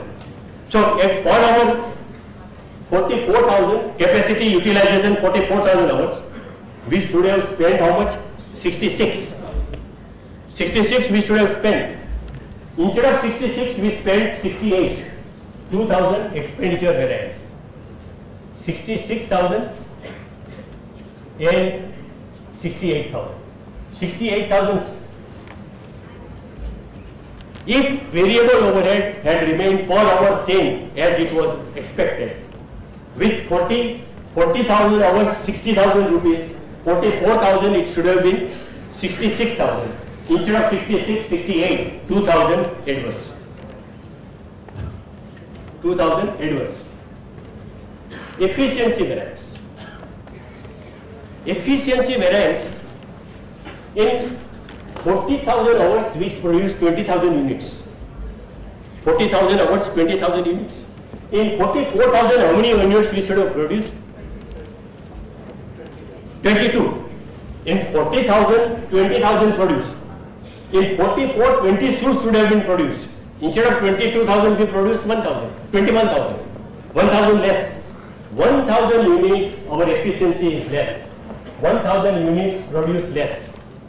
What is the effect on recovery of overhead? It is 3 rupees per hour. 3 rupees per unit. 3 rupees per unit. This is unit. 1,000 units. In 44,000 hours, we should have produced 22. Variable overhead is always connected with hours. So for 44,000 we should have spent 66. We spent 68. 2,000 more expenditure variance. 44 we should have produced 22. 40, 20. 44, 22. Instead of 22 we produced 21,000. 1,000 units less. Per unit how much? Per unit it is 3 rupees. 20 and 60. Per unit 3 rupees. 1,000 units, 3,000 rupees. 3,000 rupees. Is it favorable or adverse? adverse because we produce less. Instead of 22, in 44 we should have produced 22. We produced 21. 3,000 adverse, 2,000 adverse, 3,000 adverse, 5,000 adverse. So as far as variable overheads are concerned, it is 3 rupees per unit. It is 2 rupees per hour. 1.5 rupee. 1.5 rupee per hour. 2 rupees per unit. With your factory working for 44,000 hours, you should have spent 66 variable overhead. Instead of 66, you spend 68. 2,000, you spend more on the variable overhead because of expenditure, because of inflation, cost has gone up somewhere. Your packing material cost has gone up, variable cost has gone up somewhere. On efficiency side, your factory works for 44,000 hours. According to standard ratio, 22 should have been produced. 21,000 is produced. 1,000 units produced less. Effect of efficiency, or not efficiency, inefficiency. 22, 21, 1,000 units. Per unit it is 3 rupees. You don't look at actual when you are trying to find out per hour per unit. Per hour per unit relationship you should take only from the standard data, budgeted data.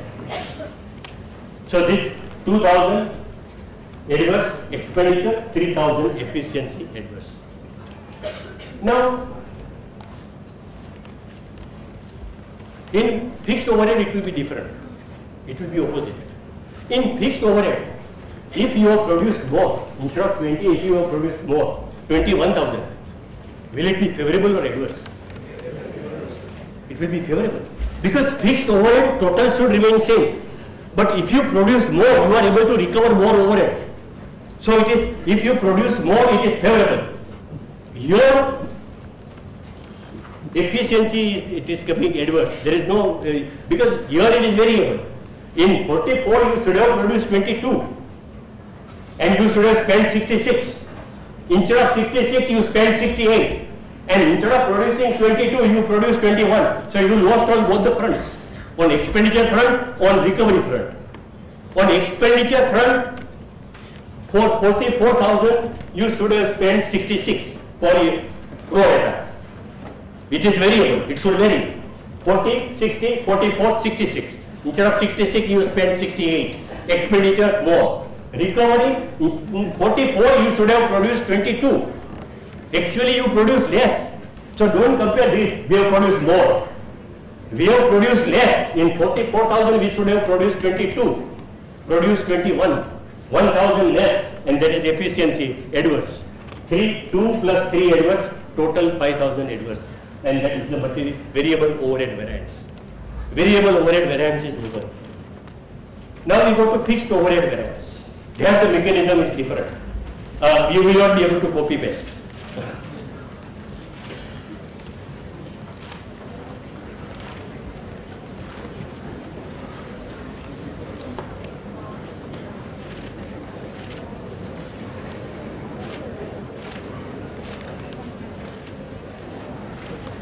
I will do the fixed overhead variance, then I will do sales quantity, sales margin variance, and then we will do marginal costing.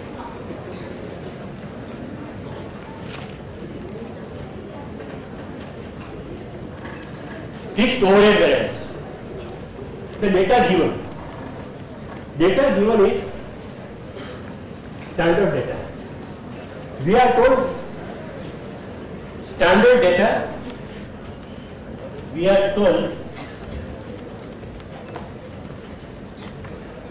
that you have 100 machines and 8 hours is the working per day. So 800 machine hours is the working per day. 800 standard. It can be 100 machines, 8 hours per day. It can be 100 laborers, workers. And if workers are more important, it can be man hour or it can be machine hour. It doesn't make any difference. 100 machine, 8 hours or 100 workers, 8 hours. 800 hours is the capacity utilization per day. Your calendar says 25 days. in a month, factory works 25 days. This is your budget for the month, 25 days. Overhead, standard overhead, 40,000. You are told 40,000 and you are told that you produce 1 unit in 4 hours. This is our 40,000 rupees. 40,000 rupees. And you produce one unit in 2 hours. 1 unit in 2 hours. This is standard data. Standard data is given to you. Factory supposed to work per day capacity 100 machines or 100 workers, 8 hours, 800 hours, 25 days in the factory works during the month. 40,000 rupees is the budgeted overhead at a particular level of output, and 1 unit takes 2 hours. Standard data. Now you are told actual data. Actual data, you are told that you work 900 hours per day. Maybe there, say 100 people, 100 workers, 8. Instead of 100, you employed more workers. Or instead of 8, you made them work 9 hours. Whatever, you increase either the people or you increase the hours per day. Your actual capacity utilization is 900 hours. 900. Instead of 24, factory work for 24 days. There was one extra holiday during the month. Actual working 24 days. Overhead, fixed overhead incurred 40,000. Whatever you produce, overhead should remain same. Because of output, it cannot change. It cannot change because of output, but it can change. Whether you produce more or less, factory rent remains same. But landlord can increase the factory rent by 10%. Not because of output, but because of inflation. Factory rent can go up. Factory rent cannot vary with the level of output. But it can vary if the landlord increases the rent. So his overhead can change. You may spend more because of some lack of control over the cost. Because of inflation, you may spend more. You spend 43,000. 43,000. And actual output produced 10,400 units. You are given one more piece of information that during the month, there were 300 idle hours. That workers were ready. They were ready to work. But there was a breakdown of the machine. So they had to sit idle. Abnormal idle time, 300 hours. Abnormal idle time. This is the data given. From this data, you are asked to compute fixed overhead variances. Fixed overhead variance, under absorption, over absorption of the fixed overhead. Expenditure variance, volume variance, capacity variance, calendar variance, abnormal idle time variance, efficiency variance. So many variances we have to compute from this much data. What is the data given to us? We are told that factory standard capacity is 100 into 800 hours per day, 25 days, 40,000 rupees, and per unit you require 2 hours. In 2 hours you produce 1 unit. Standard, budgeted. Actually what happened, we are told, instead of 800, we work 900 per day. More capacity utilization, more workers, number of workers, or more hours, instead of 8 hours, they work 9 hours. Whatever may be. Capacity utilization more. Calendar 1 day lost, factory closed. Overhead should have remained same, fixed, but it has increased, 43,000. Units produced 10,400. Abnormal idle time 300 hours. 300 hours. This is the data given. We have to compute the variances fixed overhead variances. Fixed overhead variances. Before I compute the variances, we will do some preparation of the data. Let me write down. Standard data is 800 per day. That means for 25 days it is how much? 25 days, 20,000. 20,000 hours is the per month. 800 per day, 25 days. I am talking about standard data. 800, 20,000 hours for the month. 40,000 rupees is the overhead. 40,000 rupees is the overhead. And what is the output? Standard. In 2 hours we produce 1 unit. So hours are how much? 20,000. 10,000 units. Standard. This is standard data. Something was given indirectly. We have computed. Man hours during the month were not given. But we computed 800 per day, 25 days, 20,000. Units produced, standard we were not given. But we were told in 2 units, 2 hours we produce 1 unit. So in 20,000 hours, 10,000 units. This is standard data. I have just computed some, how many hours, how many units. Standard data. Now let me write down actual. Actually what happened? 900 hours. 900 hours for how many days? Actually 24 days. 24 into 900, 21,600. Actually overhead spent 43,000. Actually units produced 10,400. Idle time 300 hours. 300 hours idle time. 300 hours idle time. This is actual data, this is standard data. Before you compute fixed overhead variances, you must prepare one reconciliation. That reconciliation is very, very important. No formula will tell you that reconciliation. But this is a logical reconciliation which I am preparing. I am preparing logical reconciliation. That actually what should have happened? You normally, I am starting with hours. This is units.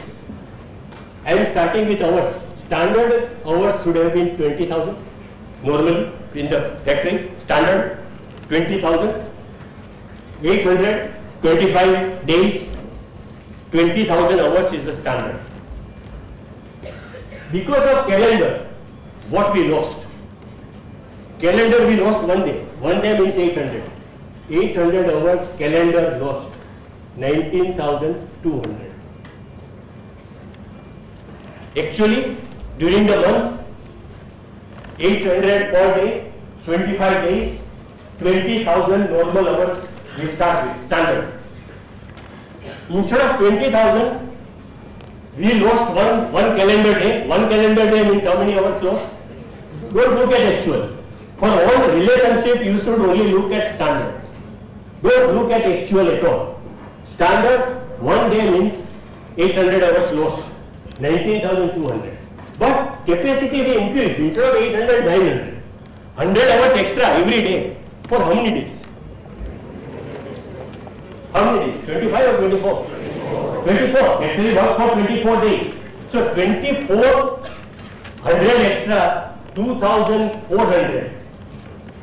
2,400. 21,600. This we gained. Because of calendar we lost 1 day. 800 hours lost. Because of capacity, every day instead of 800 we work for 900. 100 hours more. For 24 days, 2,400 extra, 21,600. If you multiply 24 days and 900, it will give you same figure. 24 days and 900, 21,600. So instead of 25 and 800, we 20,000. Because of calendar we lost 1 day, 800. Because of capacity we increased 100 hours every day. 800 to 900. 24 days, 2,400 benefit. 21,600. Out of 21,600, 300 idle time. That they were working, they were ready. They were ready to work, but machine breakdown, they had to sit idle. So 300 hours lost, abnormal idle time. Productive hours 21,300. Now, at this juncture, I am converting hours into units. In 21,300 hours, how many units should have been produced? 21,300 hours, how many units? What is the relationship? In hours, per hour unit, 20,000 hours, 10,000 units. 2 hour 1 unit. So how many units? 10,650. We should have produced. We should have produced 10,650. Remember, so far I was talking about hours. Now hours I am converted into units. 10,650 units I should have produced. But actually I produced how much? 10,400. 250 units produced less. Efficiency variance. Efficiency variance, if it is adverse, what will you call it? Inefficiency variance. Efficiency variance. Adverse. This is my reconciliation. I started with standard hours and I went to actual output. My standard hours 20,000. Output should have been 10,000. But output is 10,400. What contributed what? Somewhere we benefited, somewhere we lost. This is the reconciliation. Now this reconciliation I will convert into variance. We will write down the effect on the variance. But before you compute variance, this reconciliation is must. And this reconciliation is start with standard hours, go to the actual output. You should be clear when you are talking about hours, when you are talking about units. I started with hours, 20,000 hours, 825 days, 10,000 at 20,000, 800 into 25, 20,000. Calendar 1 day lost, 800 hours lost. Every day 100 hours work extra, instead of 800, 900. 124 days, 2,400 benefited. Calendar we lost. Year we benefited, 2,400. 21,600, which is equal to 24 days into 900. 21,600. 300 abnormal idle time. Productive hours 21,300. Should have produced 10,650 at the normal rate. But we produced 10,400. 250 units we produced less. Efficiency adverse. Now all this I am converting into overhead variance. Fixed overhead variance I am converting.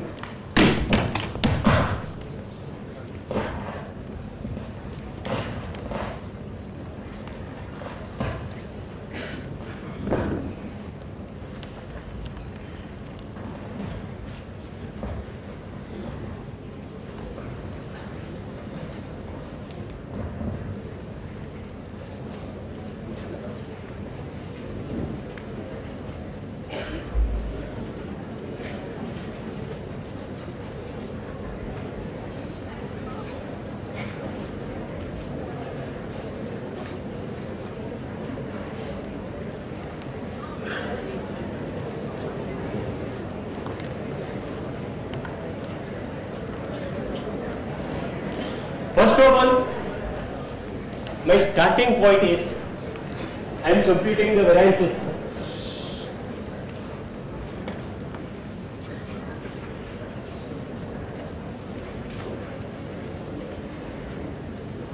Starting point, fixed overhead expenditure variance, recovery variance, fixed overhead recovery variance, difference between spent and recovered.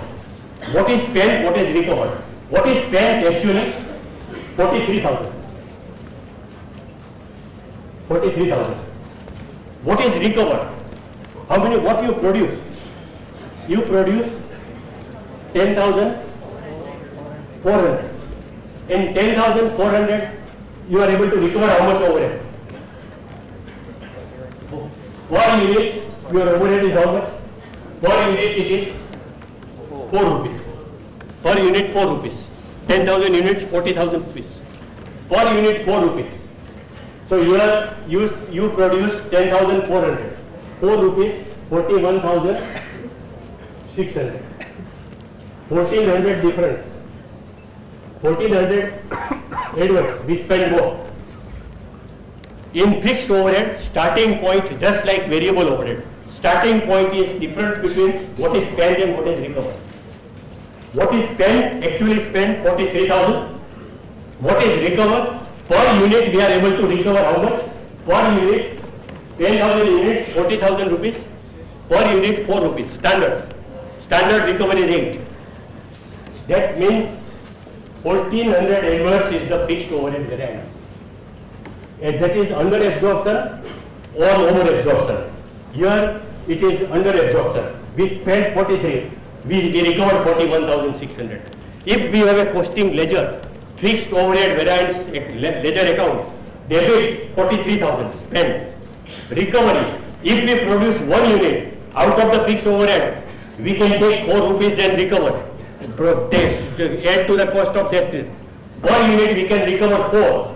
So in 10,400, we recovered 41,600.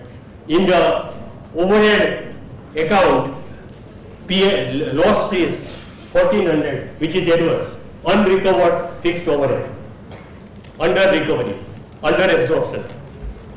This 1,400 we divide into 2 parts, expenditure variance and volume variance. There it was efficiency variance in the fixed overhead. Here it is volume, because here volume has an effect on the recovery. If we produce more, we are able to recover more overhead, or unit overhead goes down. There, variable overhead, if you produce more, you spend also more, because it is variable overhead. Here you spend same amount, fixed overhead, but you produce more, it is advantageous. So, expenditure variance. Expenditure standard was 40,000 rupees. For how much output? 10,400. 10,000. 10,000 output, 40,000 rupees. Actual output is 10,400. So what should have been spent? What should have been the expenditure? For 10,000, it is 40,000. For 10,400, what should have been the fixed overhead?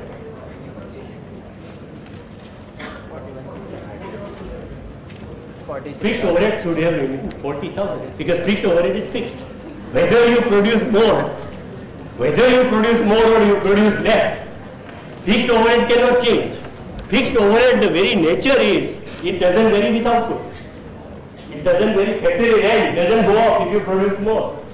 And so, the fixed overhead should have remained 40,000, even though output increased from 10,000 to 10,400. Output increased, fixed overhead should have remained same. 40. This is the difference between variable and fixed overhead. So fixed overhead, we should have spent 40,000, and we spent 43,000. 3,000 adverse expenditure variance. In variable overhead, when we computed expenditure variance, we did not take the same overhead. 60,000 we increased to 66,000 because volume increased, and then we compared with 68 with actual. There we first increased the variable overhead because we work for more hours in the factory. Variable overhead should go up. Here fixed overhead should remain fixed. So 40 remains 40. 43 is the actual spending. 3,000 increase. It is not because of volume, 3,000 increase. It is because of some lack of control or because of inflation, cost has gone up, not because of volume. This variance has nothing to do with volume. With volume it should have remained 40,000. 43,000 spent, 3,000 adverse. Now volume. Volume you should have produced 10,000. 10,000. You produce 10,400. You are able to recover more.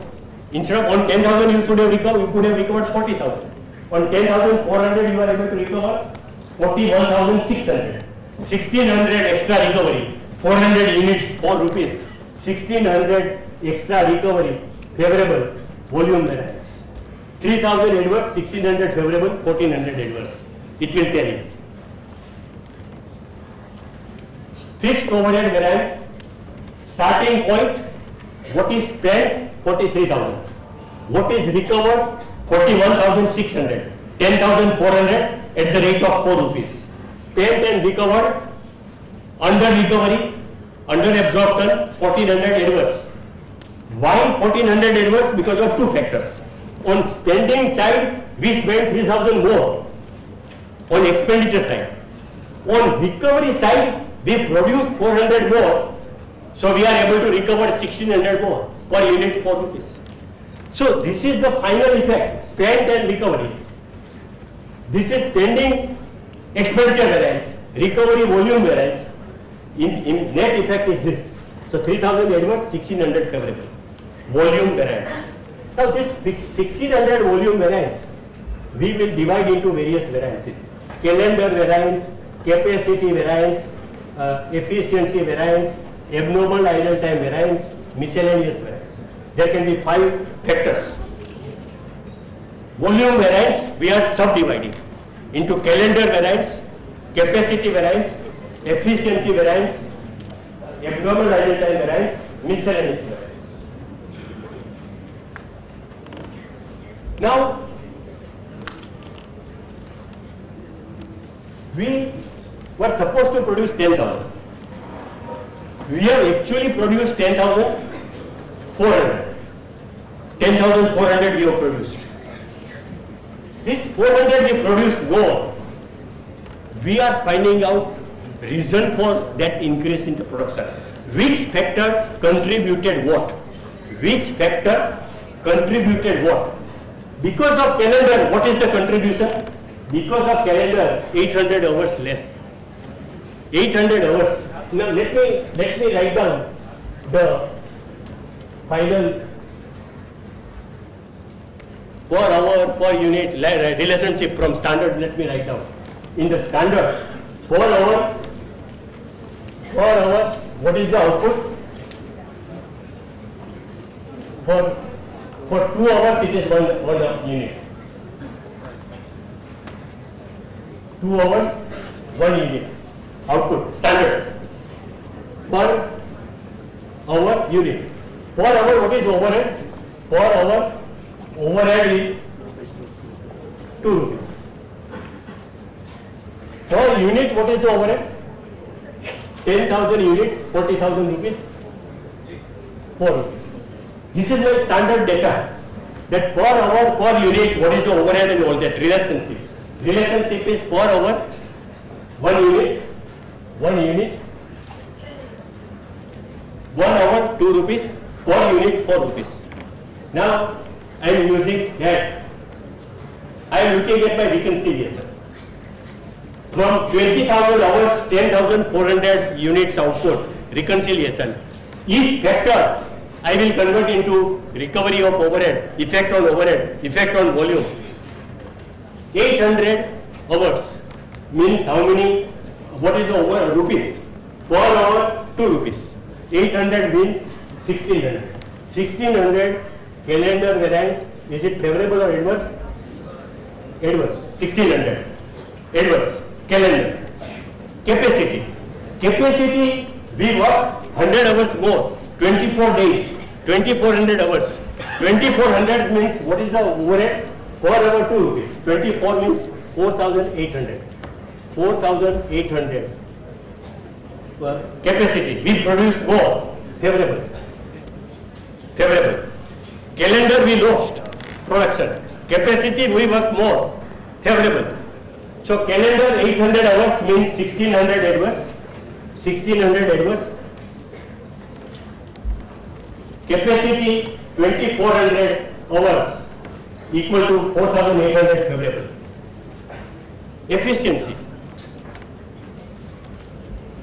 Abnormal idle time. Let me take abnormal idle time first. 300 abnormal idle time. 300 hours. 300 hours means how many units? 300 hours means unit will be 150. But what is the overhead? 300 hours means 600 rupees. 600 rupees adverse. 600 adverse abnormal idle time variance. 600 adverse. Efficiency. Instead of 10,000 at the normal rate, we should have produced 10,650. We produced 10,400. 250 lost. What 250? Units or hours? Units. We have converted into units. 250 units per unit how much? 4 rupees. 250 units, 1,000. 1,000 adverse efficiency. Miscellaneous, there is no miscellaneous here because everything is reconciled. Supposing you are told efficiency percentage, that efficiency is 10% less. Then you compute and then whatever is the difference is miscellaneous. But here everything was reconciled, so there is no miscellaneous variance. If something doesn't tally, that difference is miscellaneous factors. 20,000 hours, because of calendar we lost 800, 1,600 adverse calendar variance. Because of capacity we benefited 2,400 hours. 2,400 hours, 4,800 favorable capacity variance. Abnormal idle time 300 hours lost, 600 rupees lost.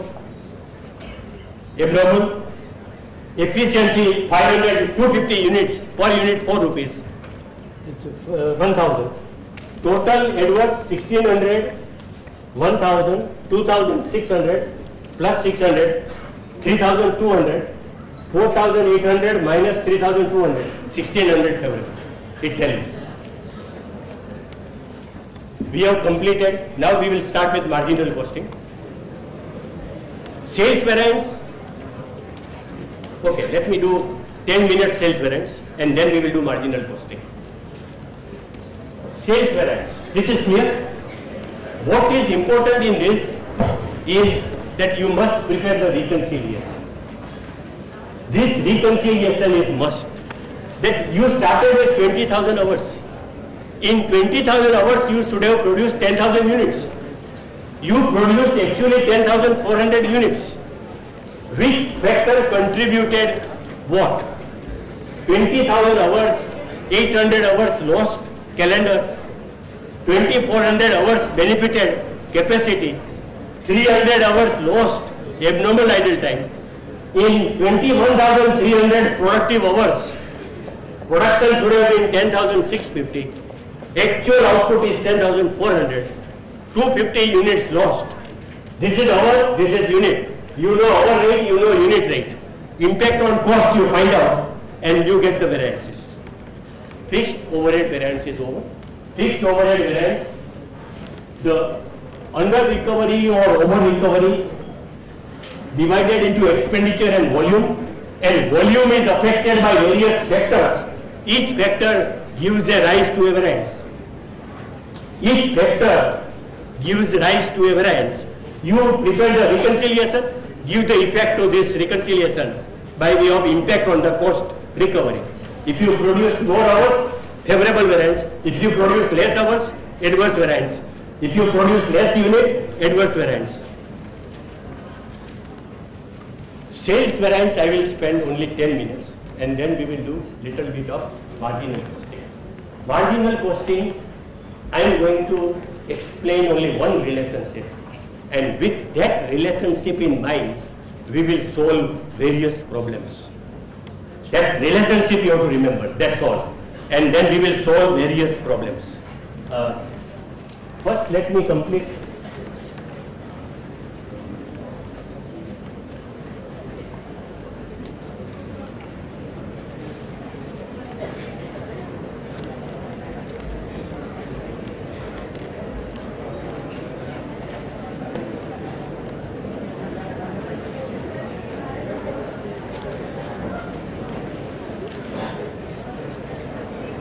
Sales variance, I am going to spend only 10 minutes because it is copy paste of material variance and labor variance. Copy paste. So I am going to spend only 10 minutes and then we will do marginal cost.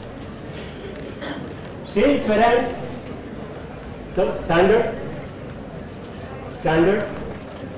finished product sold A and B, standard 800, 400, 1200. You have to compute sales volume variance as well as sales profit variance, margin variance. So I am writing both. Standard, selling price, cost per unit. Selling price 10 rupees, cost 6 rupees. B product 400 units, selling price 8 rupees, cost 5 rupees. This is standard. Then you are given actual data.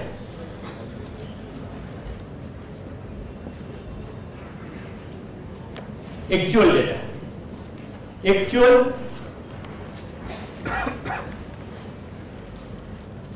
900, 600, quantity. Total 1500. 1500. Selling price, cost. Selling price went up to 12 rupees. Cost went up by 1 rupee. 7 rupees per unit. The 8 rupees selling price goes down to 7 rupees. Price 5. Cost 5 becomes 6. This is the data given. From this you are asked to compute 22 variances. 11 for sales quantity and 11 for sales margin. This is the data given in the problem. You are asked to compute 22 variances. No, sorry, not 22. Because you don't have 3 materials, you have got only 2. So 1 plus 2, 3, and 1 and 3 plus 3, 7, and 2, 9. 9 plus 9, 18 variances. Now, I am not going to compute with figures because time is running out. I want to do little bit of marginal costing. So I will only tell you the method. The method, first, when you are computing sales quantity variance, sales volume variance, sales quantity, sales volume, don't look at cost, look only at selling price, because you want only sales. This data will be useful when you want to compute margin variance. Then you will require margin, sales minus cost per unit, what is the margin. I am going to compute margin variances later. First I am going to compute sales volume variance. So don't look at the cost at all. Look at selling price. Selling price, standard 10, 800, 10, 400, 8, actual 900, 12, 600, 7, actual quantity, standard quantity sold should have been 1200, actual quantity 1500.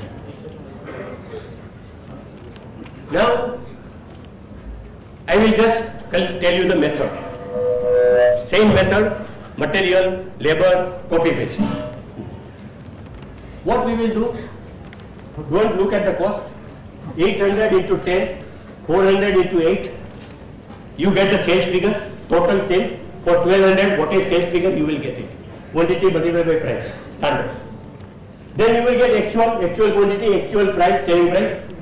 Multiply, you will get the sales figure, actual. Standard sales, actual sales, you get the figures. Your starting point, the sales variance. Standard sales minus actual sales. Standard sales, 800 into 10, 400 into 8, total of that, standard sales. Actual sales, 900 into 12, 600 into 7, total of that is the standard sales. Difference between the two, that is the sales volume variance. That what is the total sales, what standard sales should have been, what actual sales are. So that is your starting point. Then you have sales price variance, sales volume variance, quantity. Price, volume. In material you call it usage. Here it is quantity, volume of sales. You will call volume variance. Price, difference in price, standard and actual, 10 minus 12, multiplied by quantity. Which quantity? Price Actual, because whatever is the price, we got benefit on what we sold. We sold 900 units. Per unit, instead of 10, price is 12. 2 rupees, sale price has gone up. 900 units we sold. What is the effect on sales? 1800. So, price variance, difference in price, 10 minus 12, multiplied by quantity, 900, actual quantity. Similar value, and then we find out the net effect. 3 variances over. Then 3 variances, quantity variance, volume variance. Quantity 800 minus 900, multiply by price. Which price? Standard price. Quantity variance. Actual can never come. Price has to remain neutral. Multiply by standard price. So you get standard price is 10 rupees. Like that you do for B, you do net. So you have got 3 price variance, 3 quantity variance. 7 variances computed. Now we have to compute 2 variances. Then it was yield variance. Yield because there was input output. When input output relationship you compare, you call it yield. That what is the yield, what is the output with your relationship with input. Yield. Here yield word is may not use. You may just use sales, overall sales volume variance. 1200 overall. There is no question of input and output here. Everything is output here because we are selling. So there is no input output relationship which we do in yield variance. Instead of input output relationship, only output. Output 1200 standard, actual 1500. Now for 1200, whatever is the total standard sales, we know. If for 1200 we know, what is the increase? 300. Instead of yield variance, there will be volume variance, and that is 300 units we have sold more. 300 total. A, B combined, mixed, combined, 300. For 1200 we know the sales figure. This minus this. Which sales first of all? Standard sales figure or actual sales? Standard or actual? Which sale price I should take? Standard, because this is quantity variance.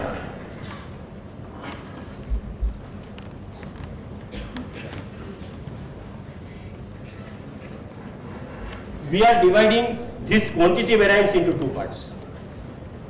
Volume and mixture. Volume and mixture. It is a division of quantity variance.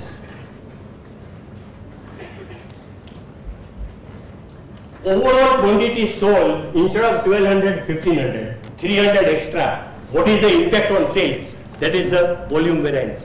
For 1200 we know the sales. This minus multiplied by this multiplied by this, total of that. Standard sales figure. We have computed. For 1200, for 300 hours, there would be this volume variance. Then mixture variance. Mixture variance, which figure to pick up? To find out the 2 mixtures. Which figure? Actual quantity. There it was consumed. Actual quantity consumed. Here it is actual quantity sold. Actual quantity sold is 1500. So prepare 2 mixtures of 1500. One mixture ready with you, 960, actual. Second mixture you have to prepare. What is the ratio standard? 800 and 400, 2:1. So 1500, 1500. So standard mixture is 1500. Actual mixture 9600. Both the mixtures convert into selling price. Multiply by selling price. Which selling price? Standard mixture multiplied by standard selling price. And actual mixture multiplied by both standard. Because quantity variance. So you get mixture variance. This 1, 3 here, 3 here, 7 and 2 here, volume and mixture. 9 variances we have computed. Now I computed with selling price figure. We got sales volume variance. Instead of selling price, if I take margin, 10 minus 6, 4 rupees. Per unit I get 10. Cost is 6. Margin is what? 4. So instead of 10, if I take 4, 8 minus 5, 3. Standard margin, actual margin, 12 minus 7, 5. Actual margin, 7 minus 6, 1. Instead of selling price, you take the margin figure and you compute the same 9 variances. You get sales margin variances. Same principles, copy paste. Same principles. Whatever you get here, say 4 rupees, 3 rupees, 800 into 4, 400 into 3, that will give you standard profit total. For 1200 so much, for 1500 how much, 300 extra, you get your volume variance here. Mixture variance, 2 mixtures, both total of the mixtures should be 1500. Actual quantity sold, that is your starting point for mixture variance. Actual quantity consumed material. Actual quantity sold, 1500 is your start. Prepare the 2 mixtures of 1500 and convert into cost. Which cost you know? So you get the mixture variance. We have computed 9 sales variances, 9 sales margin variances, profit variances. Standard profit you will get from here, 10 minus 6, 4, 8 minus 5, 3, 4 and 3 multiplied by this, you get standard profit. Here you get actual profit, 12 minus 7, 7 minus 6. Quantity multiplied by profit, margin. And you reconcile, prepare the 9 variances as usually we have done. Procedure is simple, it is mechanical. And 9 variances over. Now, I have got about 25 minutes and I am going to do marginal costing. Variances we have computed. Whether it is a variable overhead, or it is a fixed overhead, or it is a labor variance, material cost variance, fixed overhead, variable overhead, sales volume variance, sales margin variance. Procedure is simple once you know the logical flow. Now, marginal costing. Marginal costing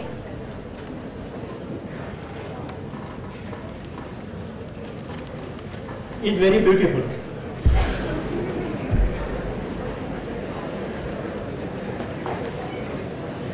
In marginal costing, I am going to teach only one relationship. And with that relationship, I shall solve many problems. The relationship is sales minus variable cost is equal to contribution, and contribution is fixed cost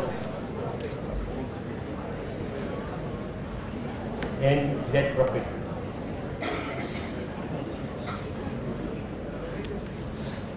Remember only one relationship. Sales minus variable cost gives you contribution. These 3 move proportionately. If sales become double, variable cost becomes double, contribution becomes double. Pro rata it increases proportionately. But here it doesn't go pro rata. Fixed cost remains constant. It doesn't vary with output. And so this varies with output, but this remains constant. So resultant effect is on net profit. Remember this relationship. I am going to just give you a few figures and have various questions based on those. We are told that 25,000 units, selling price is 10 rupees. 25,000 units, selling price 10 rupees. Profit is 20,000. 20,000 profit. 30,000 units, 10 rupees selling price. Profit is 40,000. This is the problem. We are asked many questions based on these facts. We are given the relationship. We are told that when sales quantity sold is 25,000 at 10 rupees, 25,000 units at 10 rupees, profit is 20,000. And when you sell 30,000 units at the same price, 10 rupees, profit is 40,000. These are the figures given in the problem. And you are asked what? You are asked, find out what is the fixed cost. You are asked, find out what is the PV ratio. You are asked, what is the break-even point. You are asked, at the level of 30,000 sales units, what is the margin of safety. You are asked, if your sales is 4 lakhs, what will be the profit. You are asked, if you want profit of 70,000, what should be the sales. You are asked that if selling price is increased by 2 rupees, if variable cost is increased by 2 rupees, if variable cost you increase by packing material, packing you make attractive, packing being variable, you increase 2 rupees variable, sales you increase 2 rupees, and fixed cost you increase by some extent, you are given the figure. What will be the whether profit and whether you should do it or you should not do it. At present you are at this level, 30,000 units, 10 rupees, 40,000 profit. You are at this level. The data is given. From this data, we are asked various questions, and we will do those questions with only this relationship in mind. Sales minus variable cost, contribution, all proportionate, variable, and out of contribution, fixed cost remains fixed, balance all goes to net profit. Now, this if I try to put sales 25,000, 10 rupees, so 2,50,000. 2,50,000 sales, 20,000 profit. This is the first set of figures. 25,000 sales, 20,000 rupees. If sales is 30,000, 10 rupees, 3 lakhs. 3 lakhs.